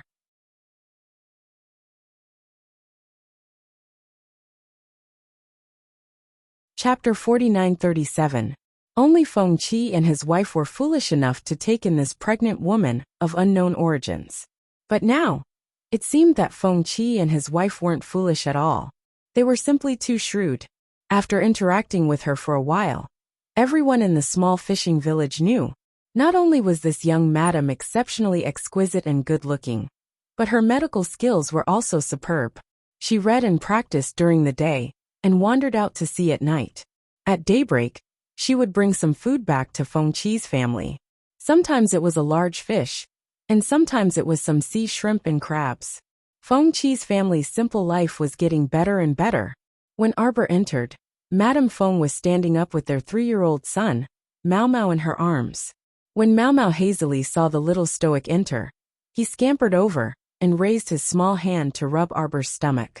"Good morning, wife." "Arbor." Madame Feng's mouth twitched, and she laughingly scolded him for being a brat. She walked up and carried her son to wash up. "Little physician, don't mind them." The day before yesterday, old Uncle Wang from next door was teasing Mao Mao, saying that if the little physician was pregnant with a girl, Mao Mao would have a wife in the future. I didn't expect this child to remember it, and still think about it even now. Madame Feng was laughing uncontrollably. Arbor expressionlessly glanced at Madame Feng and her son before hanging the big-headed fish on the rack. "Sister-in-law, I'm going to sleep." After all these days, Madame Feng had long figured out the little stoic's work and rest habits. She hastily nodded and replied, Okay, I'll call you for lunch. Steam this fish today. It looks quite plump and delicious." After Mao Mao finished washing his hands, he scampered back to Arbor's side. He raised his small hand and pressed it against Arbor's stomach, caressing it again as he muttered. Wife Arbor's brows suddenly creased. He felt as if a layer of energy suddenly flowed out from his stomach and was about to hit that little imp. The little stoic's eyes were sharp and her hands were nimble. She swiftly lifted Mao Mao up with a flick of her slender hand and pressed down a layer of divine energy, completely blocking out that sudden attack. Boom!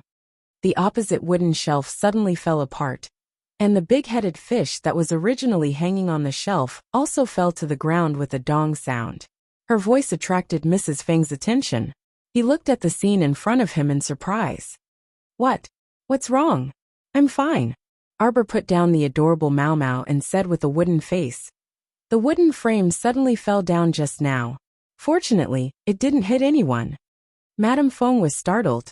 She reached out to take Mao Mao, hugged him, and patted him gently. She muttered, Last time, I told him to strengthen the wooden utensils at home. It's fine. Don't be scared. Arbor turned around and glanced at the mother and daughter. Then he turned around and entered his cubicle. His expression suddenly became very serious. The little stoic placed her small hand on her stomach and stroked it before saying seriously, Baby Mo, Mom is telling you. You can't bully other children in the future. Furthermore, you can't use such a powerful force recklessly. Xiao Xiao was also astonished. As expected, this little brat of hers was precocious. He could unleash his power, even through her stomach. If she hadn't reacted quickly just now and snatched Mau Mau away to block that powerful force, the consequences would have been unthinkable. How could Mau Mau end up well after being hit so harshly by her own brat?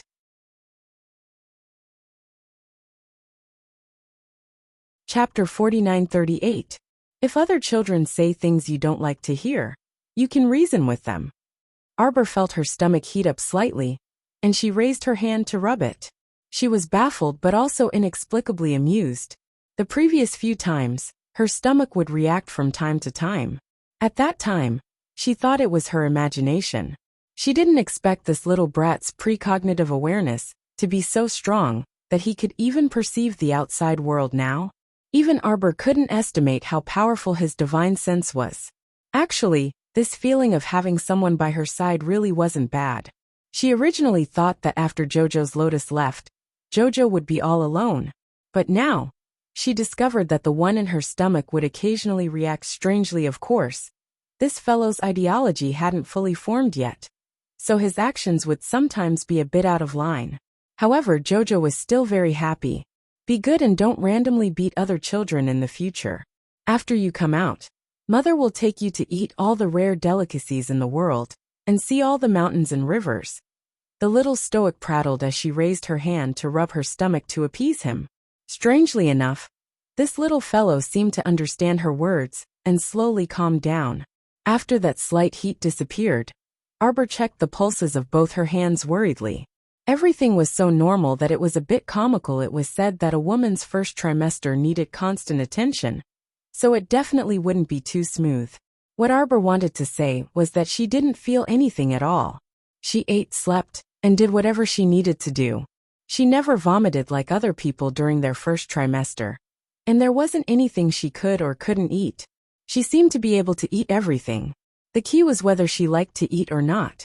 Baby Emma was definitely an excellent little fellow, Arbor thought to herself. She rubbed her stomach, and was about to lie down on the bed. Then she heard the sound of a door being kicked open. Little Physician, where is Little Physician? Little Physician, quickly ask Little Physician to save him. Brother Fong encountered a sea shark and was bitten. Just as Arbor sat up, her black pupils couldn't help but contract. She reached out to pick up a small black butterfly that had flown in through the wooden window, and her figure abruptly disappeared into the air. Madame Fong came with the messenger and knocked on Arbor's door. After patting for a long time without any response, the person who came flew up and kicked the door open. The two of them rushed in and took a look. They couldn't help but be stunned. There was no one in the room. The young doctor was nowhere to be found. He was here just now, Madame Fong muttered to herself. Arbor's figure flashed to the west of the fishing village and jumped toward the beach. Just now, the poison-tailed butterfly had sent a message saying that the Omega Kotoku was here. She didn't know if Omega Kotoku was lucky, or if Arbor was unlucky. The two young masters of the Qin estate were already planning to return to shore, so they passed by this small, shabby fishing village on the way. Second young master suddenly had a thought, and wanted to come up and take a look. He did not know why he had such a strong thought. At this moment, he just wanted to enter the fishing village and take a look. More than a dozen ships of heavenly fate were docked near the fishing village. A group of people was disembarking from the ships when they suddenly paused. Omega Kotoku narrowed her eyes and looked up at a large flying spirit tool in the air. Heh! Eldest young Master Qin shook his head with a smile. This Zhangzhou's emperor is truly a lingering spirit. Duan Yu, this guy chased after them again. Was he crazy? They already said that the stoic was not with them. So why did he keep chasing after them and be an eyesore? Second young master's expression abruptly changed, and he abruptly flew out.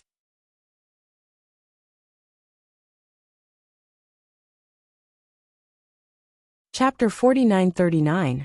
Eldest Qin glanced at his departing younger brother, and calmly waited for the group of people to disembark from the flying spirit tool, while fanning himself with an ink-painted mountain and river fan. Duan Yu had just landed with several hidden guards from the secret pavilion, when he saw eldest Qin walking up to them with a grin. Nice to meet you, nice to meet you. I didn't expect to be so fated to meet your majesty again, in this kind of obscure fishing village. Eldest young sir was grinning on the surface, but he inwardly cursed all 18 generations of Duan Yu's ancestors. Scoundrel idiot. He must have used some despicable method to plant some strange item on Duan Yu's body to track their footsteps here. Duan Yu expressionlessly glanced at him and raised his hand, causing several shadows to scuttle in all directions of the fishing village. Humph, you think we will fall for your trap just because you obstructed us and said some useless nonsense? Eldest young sir rolled his eyes several times and said with a fake smile, Your Majesty is overthinking. Xian didn't mean that. Scram. Eldest young sir. Why the heck didn't he want to talk to the person in front of him? After Duan Littleforth freaking became the emperor, he was becoming less and less human. Duan Yu couldn't be bothered with him and directly bypassed Qin Xian, who was blocking him, to direct the group of hidden guards. Turn over every inch. Turn over every inch of land. Just kill whoever dares to obstruct us. Eldest young Sir Qin harumphed inwardly and slowly paced behind Duan Yu, nagging along the way. Your Majesty, don't distrust people. I'm telling you. The little stoic really wouldn't stay in this kind of ghastly place. She's such an active person. How could she stay in this kind of lousy village that doesn't even have a snack street? Duan Yu silently glanced back at eldest young Sir Qin before moving toward the back of the village. Eldest young Sir Qin's eyes flashed, and he also shot over like a bolt of lightning. He cursed in his mind. It looks like today's battle is unavoidable. He didn't know how many people Duan Yu brought over, and he didn't know what the odds of Heavenly Fate's disciples winning were. At the same time, young Sir Omega Kotoku had already rushed to the west side of the village near the beach. Jojo, I see you. Stop hiding. Second young master said coldly, come out. Let's have a good talk. It was quiet all around. The only response that second young master Qin received was the sound of waves crashing against the shore as they pushed forward layer by layer. Qin Xian looked around and suddenly raised her hand to release a Saint Power barrier. The four walls formed an invisible cage, firmly confining the area. However, even after a long while the sealed area was still empty. Nothing had appeared. Omega Kotoku took a deep breath and quickly moved to the seaside. A trace of lightning spirit energy shot out from his fingertips. As soon as the thunder spirit entered the water, it slithered forward like an electric snake, emitting sizzling sounds along the way. Arbor was hiding in the depths of the sea. Naturally, she saw that the electric current released by the second young master was chasing after her through the ripples. Bastard! Still not giving up on trying to catch Jojo. Infuriated, Lady Jojo drew talisman projections in the water, completely concealing her presence and hiding in the sea. 36 void concealment talismans completely concealed her figure. No matter how the electric snake shuttled back and forth in the water, it still didn't discover Arbor, who was just inches away. Lady Jojo was inwardly smug. Lady Jojo has entered the water, yet you still want to catch me? Simply a fantasy.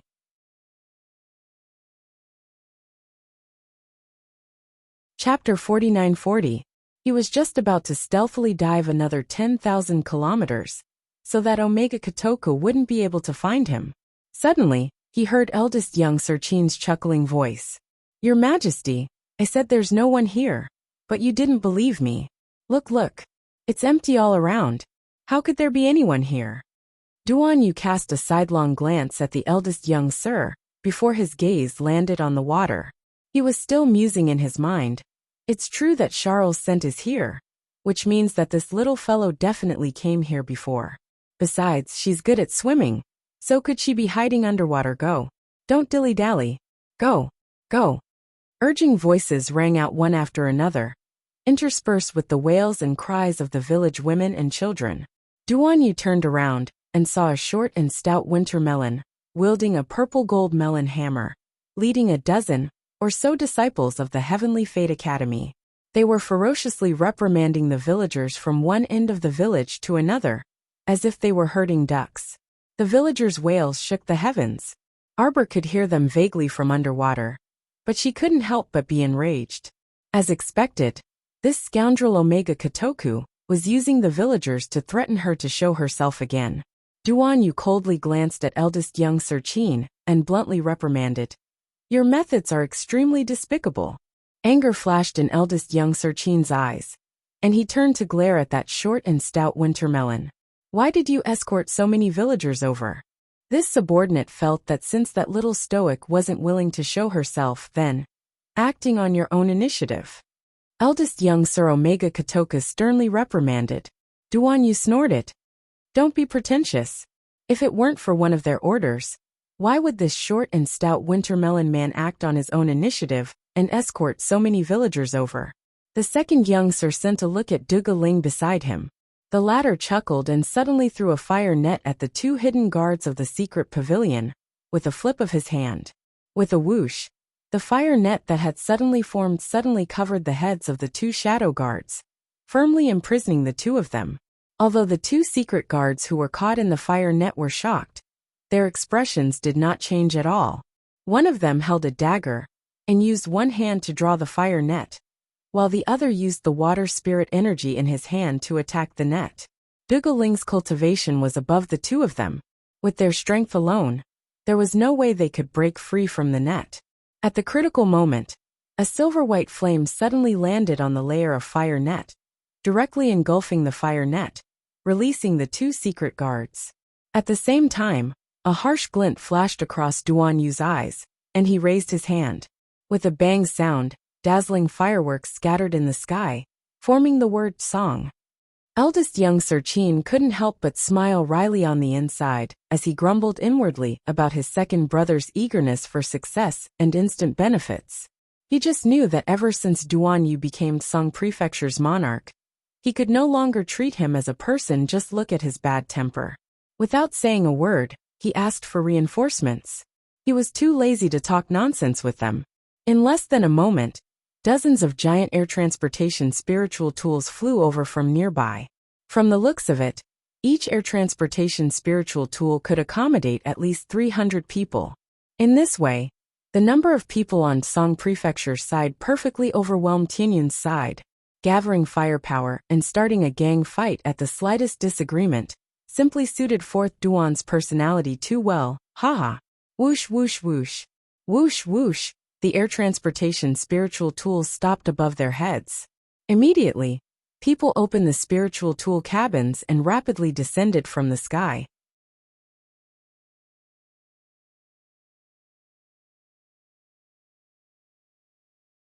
Chapter 49-41. Duan Si gathered 5,000 helpers in minutes, and a dense mass of heads gathered in front of Omega Kotoku and eldest Qin, causing them to frown incessantly. When they saw the other side expressionlessly taking out divine stone cannons from storage talismans, they were stupefied. Everything before them shouldn't be real, right? Duan Si, this fraud was quite a fraud. Did he already prepare to start a war with their Qin estate beforehand? That's why he gathered so many divine stone cannons and planned to fire a big shot at them. Duga Ling's grinning expression couldn't help but change, and he inwardly cursed pervert as he swiftly retreated to Omega Kotoka's side. Fire! Duan Yu decisively threw down this word. Eldest young Sir Qin twitched his mouth. When he saw the dozens of divine stone cannons, he turned the cannons and fired at them in unison. This guy didn't care about his image anymore, and immediately tossed aside his fan to scamper away. The villagers screamed in panic under the bombardment of the divine stone cannons. They hugged their heads and squatted on the side, praying for the blessings of the gods and Buddhas. Eldest young Sir Omega Kotoku sneered as he dodged a cannonball fired at him. Duan Si, you're becoming more and more ruthless nowadays. You don't even care about the lives of these little villagers? Hypocrite! Duan Yu's expression was icy as he interrupted him. I already felt that you were very suspicious when we were in Phoenix Grove. Sure enough, you're a bunch of people harboring evil intentions. Didn't these people from the Qin estate want to use these villagers' lives to threaten Jojo just now? Now they were pretending to be benevolent, righteous, and virtuous people, and they even put on an expression of crying injustice for the common people. The feeling of being bombarded by divine stone cannons isn't bad, right? Second brother. Eldest young Sir Qin shouted from afar. What were they waiting for if not to run now? Duanxi, this guy clearly came prepared. Look at how many people he brought. And there were even divine stone cannons as a backup. They definitely wouldn't end well if they stayed. However, Omega Kotoka was unwilling to resign to this. He could clearly sense that the little stoic was nearby, but he had to give up now. Boom!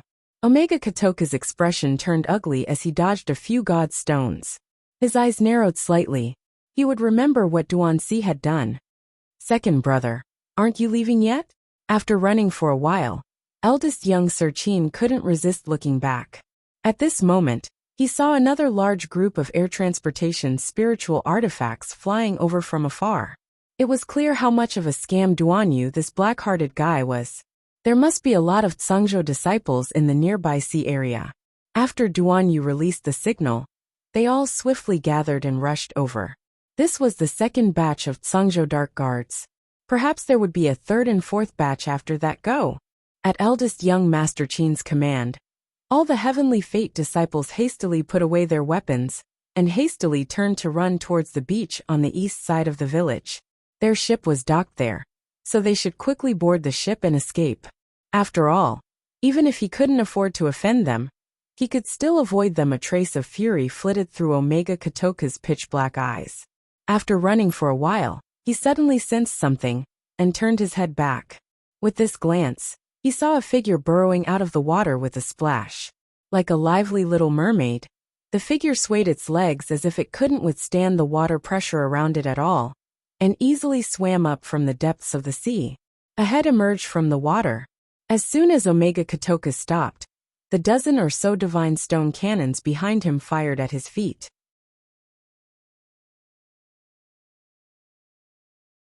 Chapter 49-42.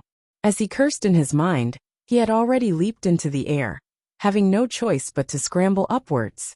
When he turned back to look, he saw Duanxi, that swindler, flying to Jojo's side in a flash. He took out a thin blanket from his inner world and wrapped it around the little stoic, who was looking up at him. He picked her up at once and heaved a long sigh of relief. Fury flitted through Omega Kotoka's eyes as he cursed inwardly. Why do I find this Duanxi more and more annoying the more I look at him? Afterwards, he couldn't continue watching, and a series of divine stone cannons blasted second young Master Qin away with a series of booms. When he returned to the ship in a huff, he saw Qin Xian looking at him with a spurious smile. What are you laughing at? Don't think that you're smart. The others aren't easy to deal with either. Look at Duanyu, this swindler. He had both men and cannons. How thoroughly prepared he was, waiting for them here. Omega Kotoka was furious. He fiercely glared at Qin Xian, feeling abnormally uncomfortable in his heart. She was so close. Even at such a close distance, he still couldn't catch her. He still let her slip away right before his eyes. Simply utterly abominable. Eldest young master, second young master. The people from Tsangzhou are chasing us with sacred stone cannons. Fuck this bunch of lunatics. Eldest young Master Qin rolled his eyes at the sky and hastily said, Now isn't the time to shed all pretense of cordiality with them. Hurry and leave. Don't just stand there. Set sail, leave. Go, go, go. Boom, boom, boom. Boom, boom. The sacred stone cannons fired non-stop. Young Master Omega Kotoku and his men's ships were all blasted out of the sea and fled for their lives from the shore. On the other side, Duanyu looked down at the little stoic's expressionless face and reflexively rubbed her head. It was only when he saw that the little stoic was safe and sound that his heart finally set at ease. The emotions that had been burning for so many days finally stabilized. He reached out and wrapped her in the thin blanket, wiping her wet hair as he did so. The silver flame in his palm flickered faintly, and in the blink of an eye, he dried the little stoic's clothes under the blanket. Duanyu. The little stoic glanced at him aggrievedly. Jojo's Lian is missing. Duanyu's heart sank. What happened? Come up first. He pulled her to the shore and looked down at her. Jojo's lotus and rotten peach blossom were tricked into the abyss of the sacrificial sea. Jojo has been waiting for them at the entrance, but they didn't show up. The little stoic became downcast as she spoke. The more he thought about it, the more he felt that his recent days were incomparably miserable. He couldn't open his star domain, couldn't find his friends, and couldn't wait for Emolien and Rotten Peach Blossom. He didn't even know where they were. Most importantly, he was being chased by that perverted Omega Kotoku. Don't be afraid, Duan Yu said in a low voice. No matter which corner of the world this swindler scampers to, I can help you dig him out. Arbor nodded, and his heart instantly felt a bit more at ease. Do you think something will happen to him? The little stoic tried to find a topic to talk about. Actually, how would Duan Yu know even if he asked? At that time, she had at least seen Jojo's lotus through the phantom image of ancient Emolien's soul. Duan Yu was thousands of miles away, so it was even more impossible for him to know the situation. The little stoic lowered her head. Suddenly, a warm hand caressed her head. Silly or not, no matter who gets into trouble, nothing can happen to Emolien. Why? Haven't you heard? Scourges last for 10,000 years.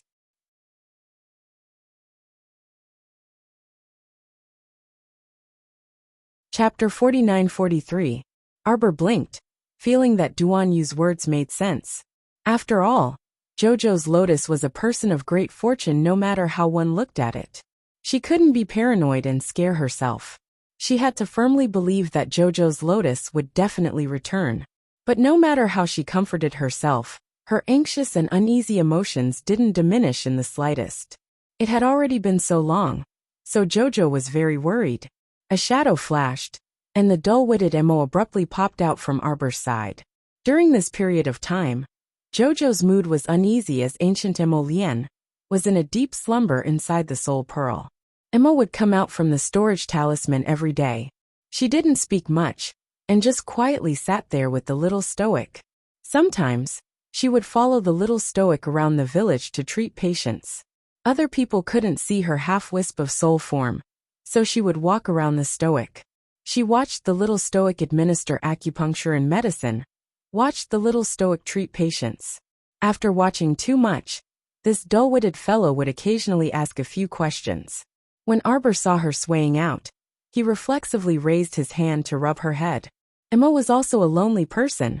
Sometimes when the little stoic looked at her, she would occasionally feel a bit of heartache. When she thought of how she once wandered alone in that isolated river of time and space for so long, she would deeply feel heartache for her.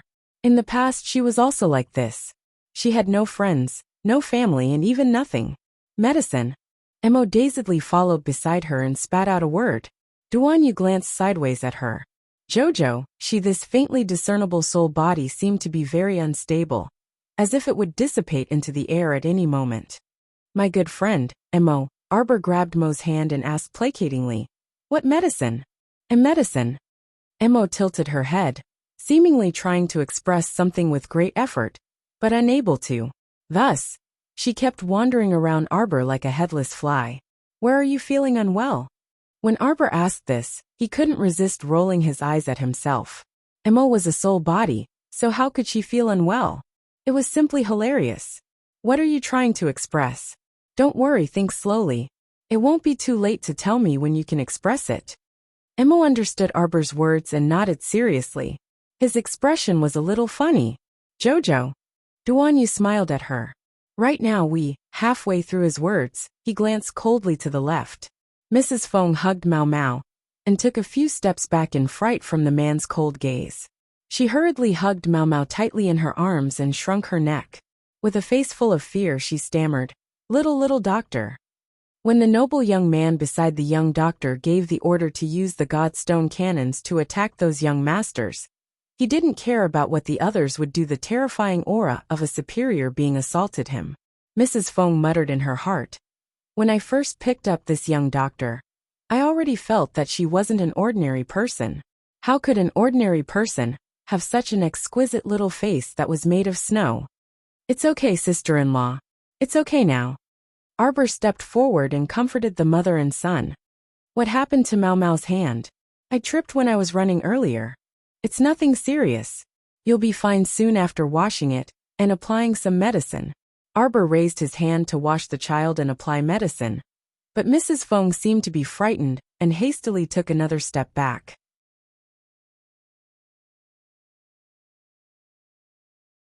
Chapter 49-44.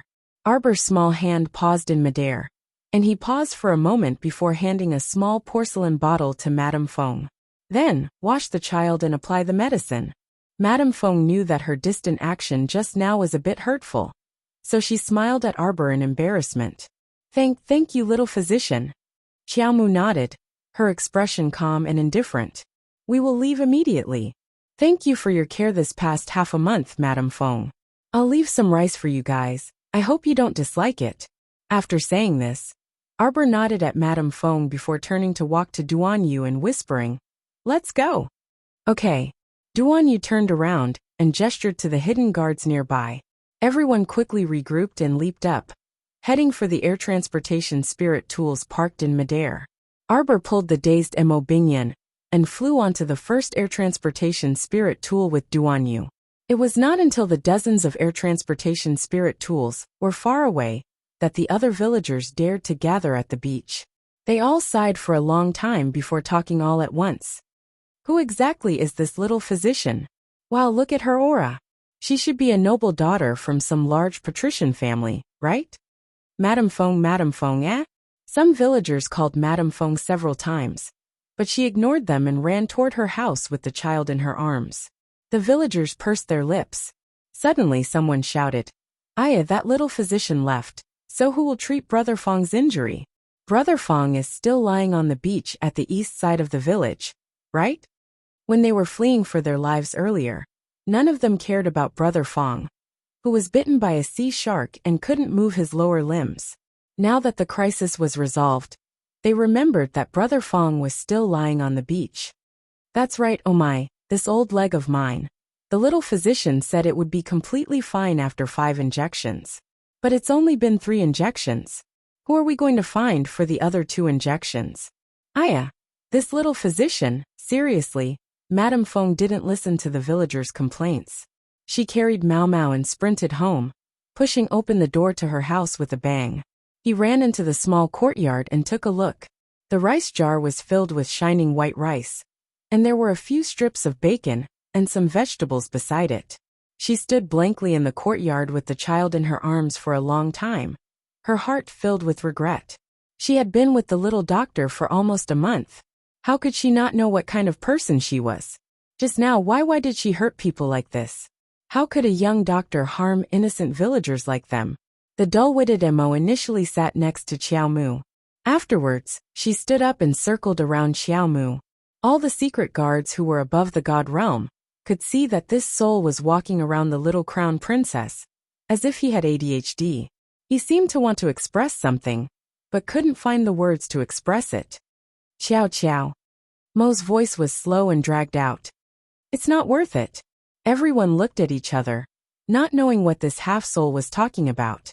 Arbor looked at her, blinked and suddenly smiled at her. She suddenly understood what this blockhead wanted to say. Mo wanted to tell Arbor that those villagers weren't worth her trouble, and she didn't need to be in a bad mood. Although this fellow was blockhead, he wasn't an idiot. After being by Arbor's side for so long, Mo saw that the villagers only wanted to get some benefits from Jojo.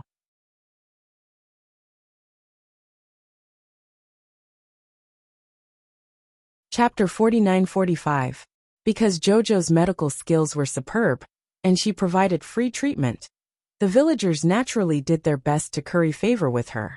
They were even quite envious of Sister Feng's family for being able to pick up Jojo first.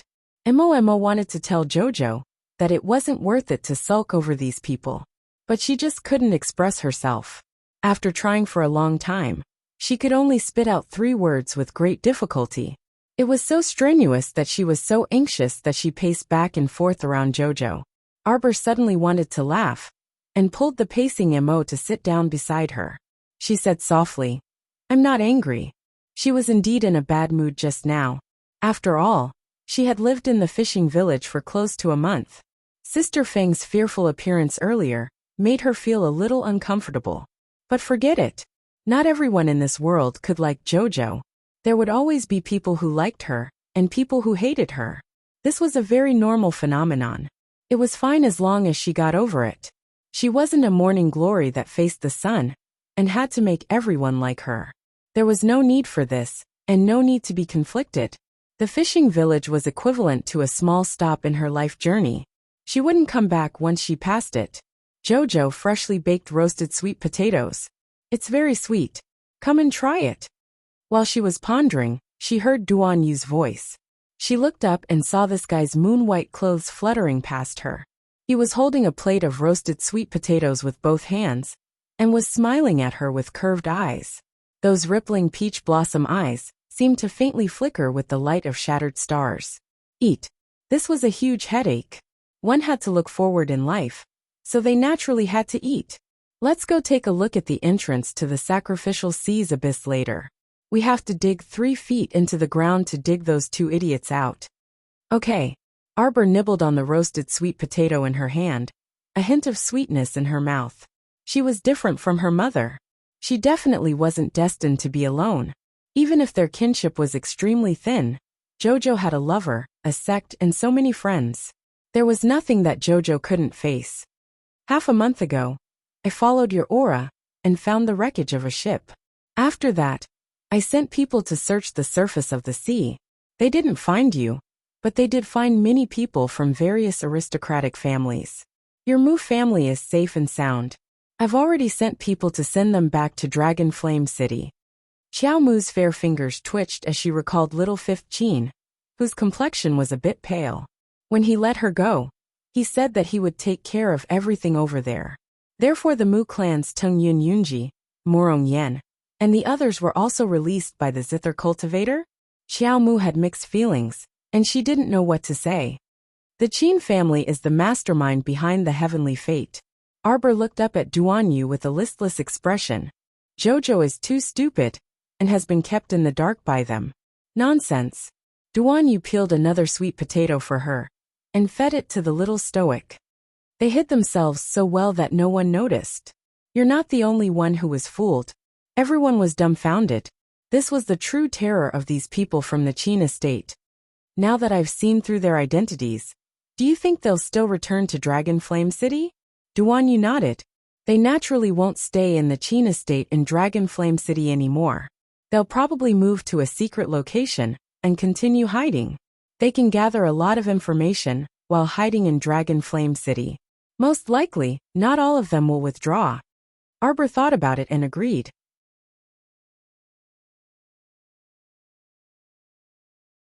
Chapter 49-46. If she were the Qin estate's patriarch, she naturally wouldn't give up the connections she had painstakingly built up in the capital of the Divine Province for so many years. Alright, don't think too much. Go and sleep first, alright? Duan Yu felt a bit stifled as he looked at the little stoic's small face. She seemed to be thinner than a palm, and he felt even more stifled. When Prince Mo, that scoundrel, saw that his wife had lost so much weight, he might even shamelessly chase after him and beat him up. There was no reasoning with that guy. He wasn't someone who could reason with others. Arbor was indeed a bit sleepy. She had been on tenterhooks these past few days and couldn't eat or sleep well. Now that she saw Duan Yu, she relaxed a lot. After eating 2 fist-sized sweet potatoes, her body was warm and her stomach was full. She took out a sleeping bag from her inner world, and Sir Jojo crawled inside. This spirit artifact cabin was quite spacious. Other than Wui and Xiaoi, who were by Duan Yu's side, the other hidden guards were arranged to be on other flying spirit artifacts. After Jojo installed a sleeping bag on the spacious seat in the spirit artifact cabin, Duan Yu's lips curled. He raised his hand to set up a soundproof defensive wall near the seat to prevent her from rolling down from her seat with the sleeping bag.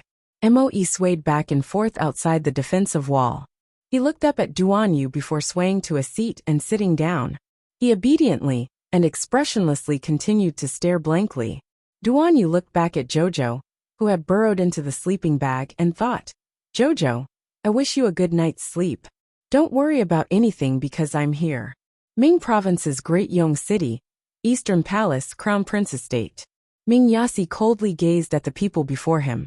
His gaze landed on a graceful woman with a white veil covering her face. Your Honorable Highness the Crown Prince of Ming Province. The leader, a middle-aged man, placed a hand across his chest and bowed to Ming Yasi. It would be better for you to personally inspect this precious gift. Ming Yasi coldly stared at them and ordered coldly, "Woman, remove the veil on your face and let me see who exactly you are." These uninvited guests from the grassland had tried every possible means to see him, saying that they wanted to present him with a treasure. Was it this woman in front of him, who smelled like a prostitute? A trace of disgust flashed through Ming Yasi's eyes. Did he look like such a stupid person? Would he casually accept a woman of unknown origin? At this thought, the woman in the white veil gracefully reached out and took off her veil, revealing an exquisite face the size of a palm. She smiled at the dumbfounded Ming Yasi with her big, watery eyes. She bowed and said, "Greetings, Your Highness." Dark Yas glared at the familiar face in front of him, his eyes revealing traces of ferocity. What a beauty, who substituted the plum for the peach. Do they think that anything in this world can be replaced? What a joke! He finally understood what was going on. The cold light in his eyes turned into a substantial killing intent. You've looked for the Emperor of Tsang Prefecture before, right? No wonder Duan Yu, that guy, seemed to have gone mad recently, and dispatched an extremely powerful army to the Pingjing Prairie to hunt down the people of the state of Luo. So that's how it was. When the leader of the envoy from the state of Luo saw Ming Yasi's reaction, his heart sank. It couldn't be, right? Could it be that this Ming Prefecture's crown prince was as eccentric as the Tsang Prefecture's emperor? That couldn't be right.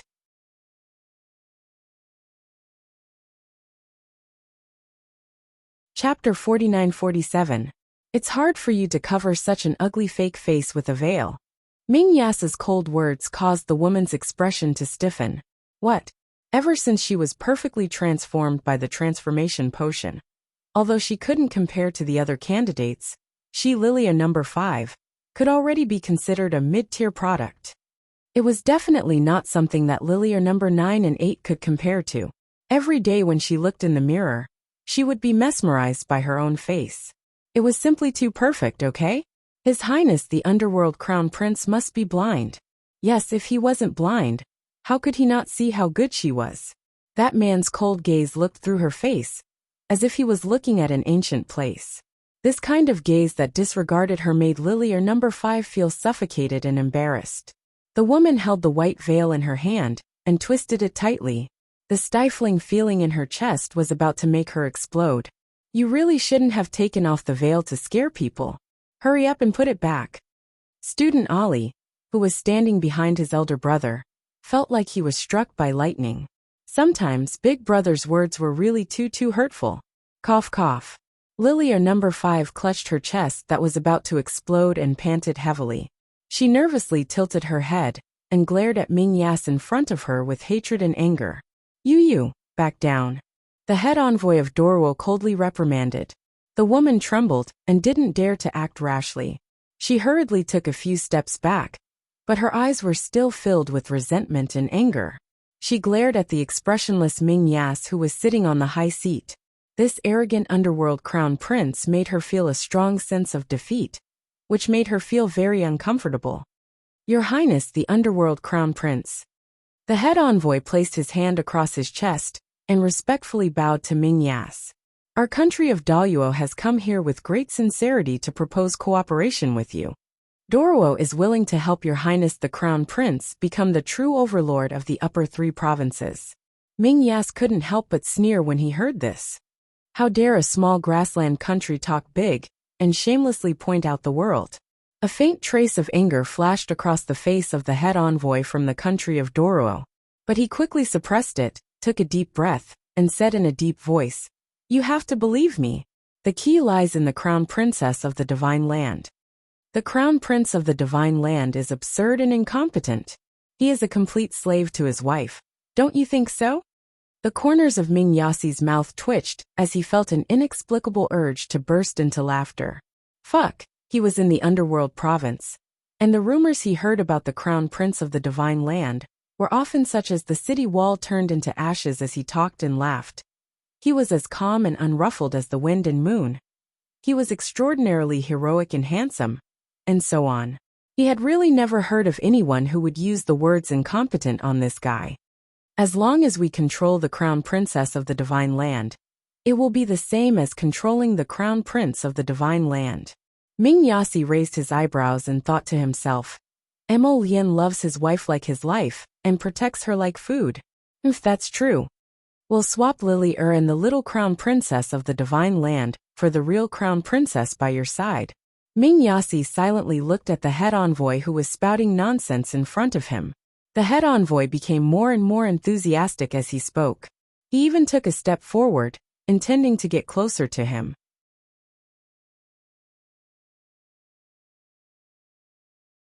Chapter 49-48. This way, not only will you get what you want, we can also control the lifeline of the Divine Land's Crown Prince. From there, we can firmly control the future of the Divine Land. Ha ha ha ha ha. This person seemed to have seen a bright future, as if he had already unified the 3 continents. He put his hands on his hips and laughed loudly at Ming Yas. Ming Yas waved his hand expressionlessly. Drag them out and kill them. The head envoy looked at Ming Yas, who sat motionless on the throne, and did not even raise his eyebrows. What? Could it be that he had misheard? This crown prince said, drag them out and kill them all. Ming Yas ordered indifferently. The head envoy took a step back. Lilia number 5, who was standing behind him, opened her mouth wide. She was so shocked that an egg could be stuffed into her mouth. This underworld crown prince actually gave the order to kill them so casually. What did he take them for? Were they livestock that could be killed wantonly? Damn it! Lily, number 5 clenched her teeth, and twisted the white veil in her hand. She screamed sharply, 3 state advisors, what are we waiting for? Kill them all! Kill them all! This underworld crown prince who doesn't know what's good for him should pay the price in blood and go to hell. Without waiting for the head envoy's order, Lilia number 5 impatiently took out a pair of sharp triangular awls from her waist. She screamed angrily and rushed toward Ming Yas on the throne. Ali waved his hand, and dozens of secret guards jumped down from the hall.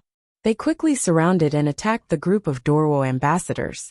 In the blink of an eye, Lilia number 5 had already rushed in front of Dark Yas, with a pair of triangular awls in her hands. Without any explanation, she pushed the sharp awls in her hands towards his chest. Ming Yasi snorted coldly and sneered. Woman who overestimates herself. He shot out his hand like lightning, and grabbed his opponent's wrist. Lilia number 5 felt her wrist being pinched by a pair of pliers. The pain was unbearable. However, she only gritted her teeth and tried to twist her wrist, but to no avail. She stabbed the triangular awl in her other hand at the back of Ming Yas's hand. You can't even withstand a single blow. With a backhand, Yas slapped the woman's face. After Lilia number 5's tender and fair face took a heavy blow, a faint crack sound could be heard. It was the sound of something cracking. This subtle sound stimulated her heart to thump heavily, and she let out an incomparably sharp cry. Lily hurriedly waved her arm and erected a water spirit defense wall around her body. She then took out a mirror from her sleeve in a panic. Seeing this, he almost fainted from anger. At this moment, Maya stood up and walked down the long steps. His gaze coldly landed on Lilia number 5's face, and he couldn't help but sneer. Look at that fake face of yours. It's cracked now. Looking at you like this is truly disgusting. When had the little stoic ever revealed such a charming expression? Number 101's stoic face hadn't changed at all from beginning to end. When she occasionally cracked open her small mouth and smiled, it was as if red rain was about to fall from the sky.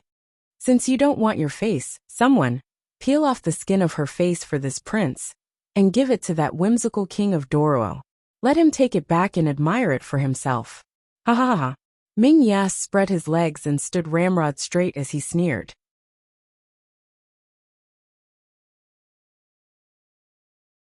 Chapter 49-49. No no. No. Lilia number 5 widened her eyes in horror, when she was suddenly startled by a bestial roar. She felt a sudden pain in her chest. When she raised her head to look, she was actually being stepped on by a vigorous calf. That pair of calf eyes flickered with a cold light as they stared fixedly at her, scaring Lilia number 5 into shrieking uncontrollably. Her entire body trembled as she tried to turn around. State Preceptor, State Preceptor, State Preceptor Shintu, save me, save. At this moment, a shadow guard holding a thin lancet expressionlessly walked to her side. Lilia number 5 felt a trace of fear that she had never felt before. Her entire body trembled violently as she begged in panic. Your Highness, I was wrong, I know I was wrong. Your Highness, please spare me, spare my life. Stiasai sneered. What use do I have for your life? Lilia number 5 widened her eyes in horror. Her hands tightly covered her cheeks as she screamed. No, you can't take away my face, you can't. Hee. Stiasai's sneer interrupted the woman's screams. You think you're worthy of looking like the crown princess? You lowly woman, you shameless thing. You're only worthy of hiding in a dark ditch, forever being a dirty and ugly smelly rat. Aha! 15 minutes later, Lily, number 5 was thrown to the ground. Her hands were stained with blood as she trembled and covered her face. Her body was curled up in pain as she gasped for breath. You son of a bitch, ah! Her curses were stopped abruptly by the shadow guard's whip on her back. Your Highness, that head envoy fled in a panic with injuries. The rest were killed on the spot. Oh! Stiasai smiled as he glanced at Lily, number 5 who was curled up on the ground. Looks like he's not weak. Stiasai's smile disappeared as he coldly ordered. Close all the city gates and arrest this person. If he's alive, I want to see him. If he's dead, I want to see his corpse. Yes, Your Highness. Arbor crawled out of the sleeping bag with a head full of disheveled hair. He looked at the smooth blue sky above his head, and was momentarily at a loss. She flipped over and sat up. Only then did she remember that she was currently in a spirit artifact cabin in the Tsang province. They had already left the barren fishing village, which was short of supplies. Why didn't you sleep a bit longer? We haven't arrived yet. Duanyu slowly walked over and smiled at her. I slept for a long time. It wasn't that long. Duanyu walked to her side. Only a little over 2 hours. Oh. Arbor felt that he was in good spirits. Although he didn't sleep for a long time, it was still a good sleep. He didn't have any of those messy dreams. We should be able to reach the entrance of the sacrificial sea by 10 o'clock in the evening. Jojo, I'll bring some people down to take a look. You stay up here. Arbor reached out and touched his belly. He thought for a few seconds and nodded obediently. Okay. Duanyu smiled. Oh right, you're divine conscious. At the mention of this, Arbor became a bit angry. She pursed her lips and said, I take soul-soothing pills every few days. I still have to wait for my divine conscious to fully recover before I can open the star domain. I estimated that there's still about 6 to 7 days. Duanyu nodded. Don't worry, take it slow. You're tuning in to the Li Mei's Wuxia Whispers YouTube channel. We're so grateful for your support. And don't forget to subscribe to join us on this incredible journey through captivating stories. Your generosity through donations truly makes a world of difference, as it's the primary source of revenue that allows me to expand and enhance this channel for you. Thank you from the bottom of my heart for being a part of this adventure.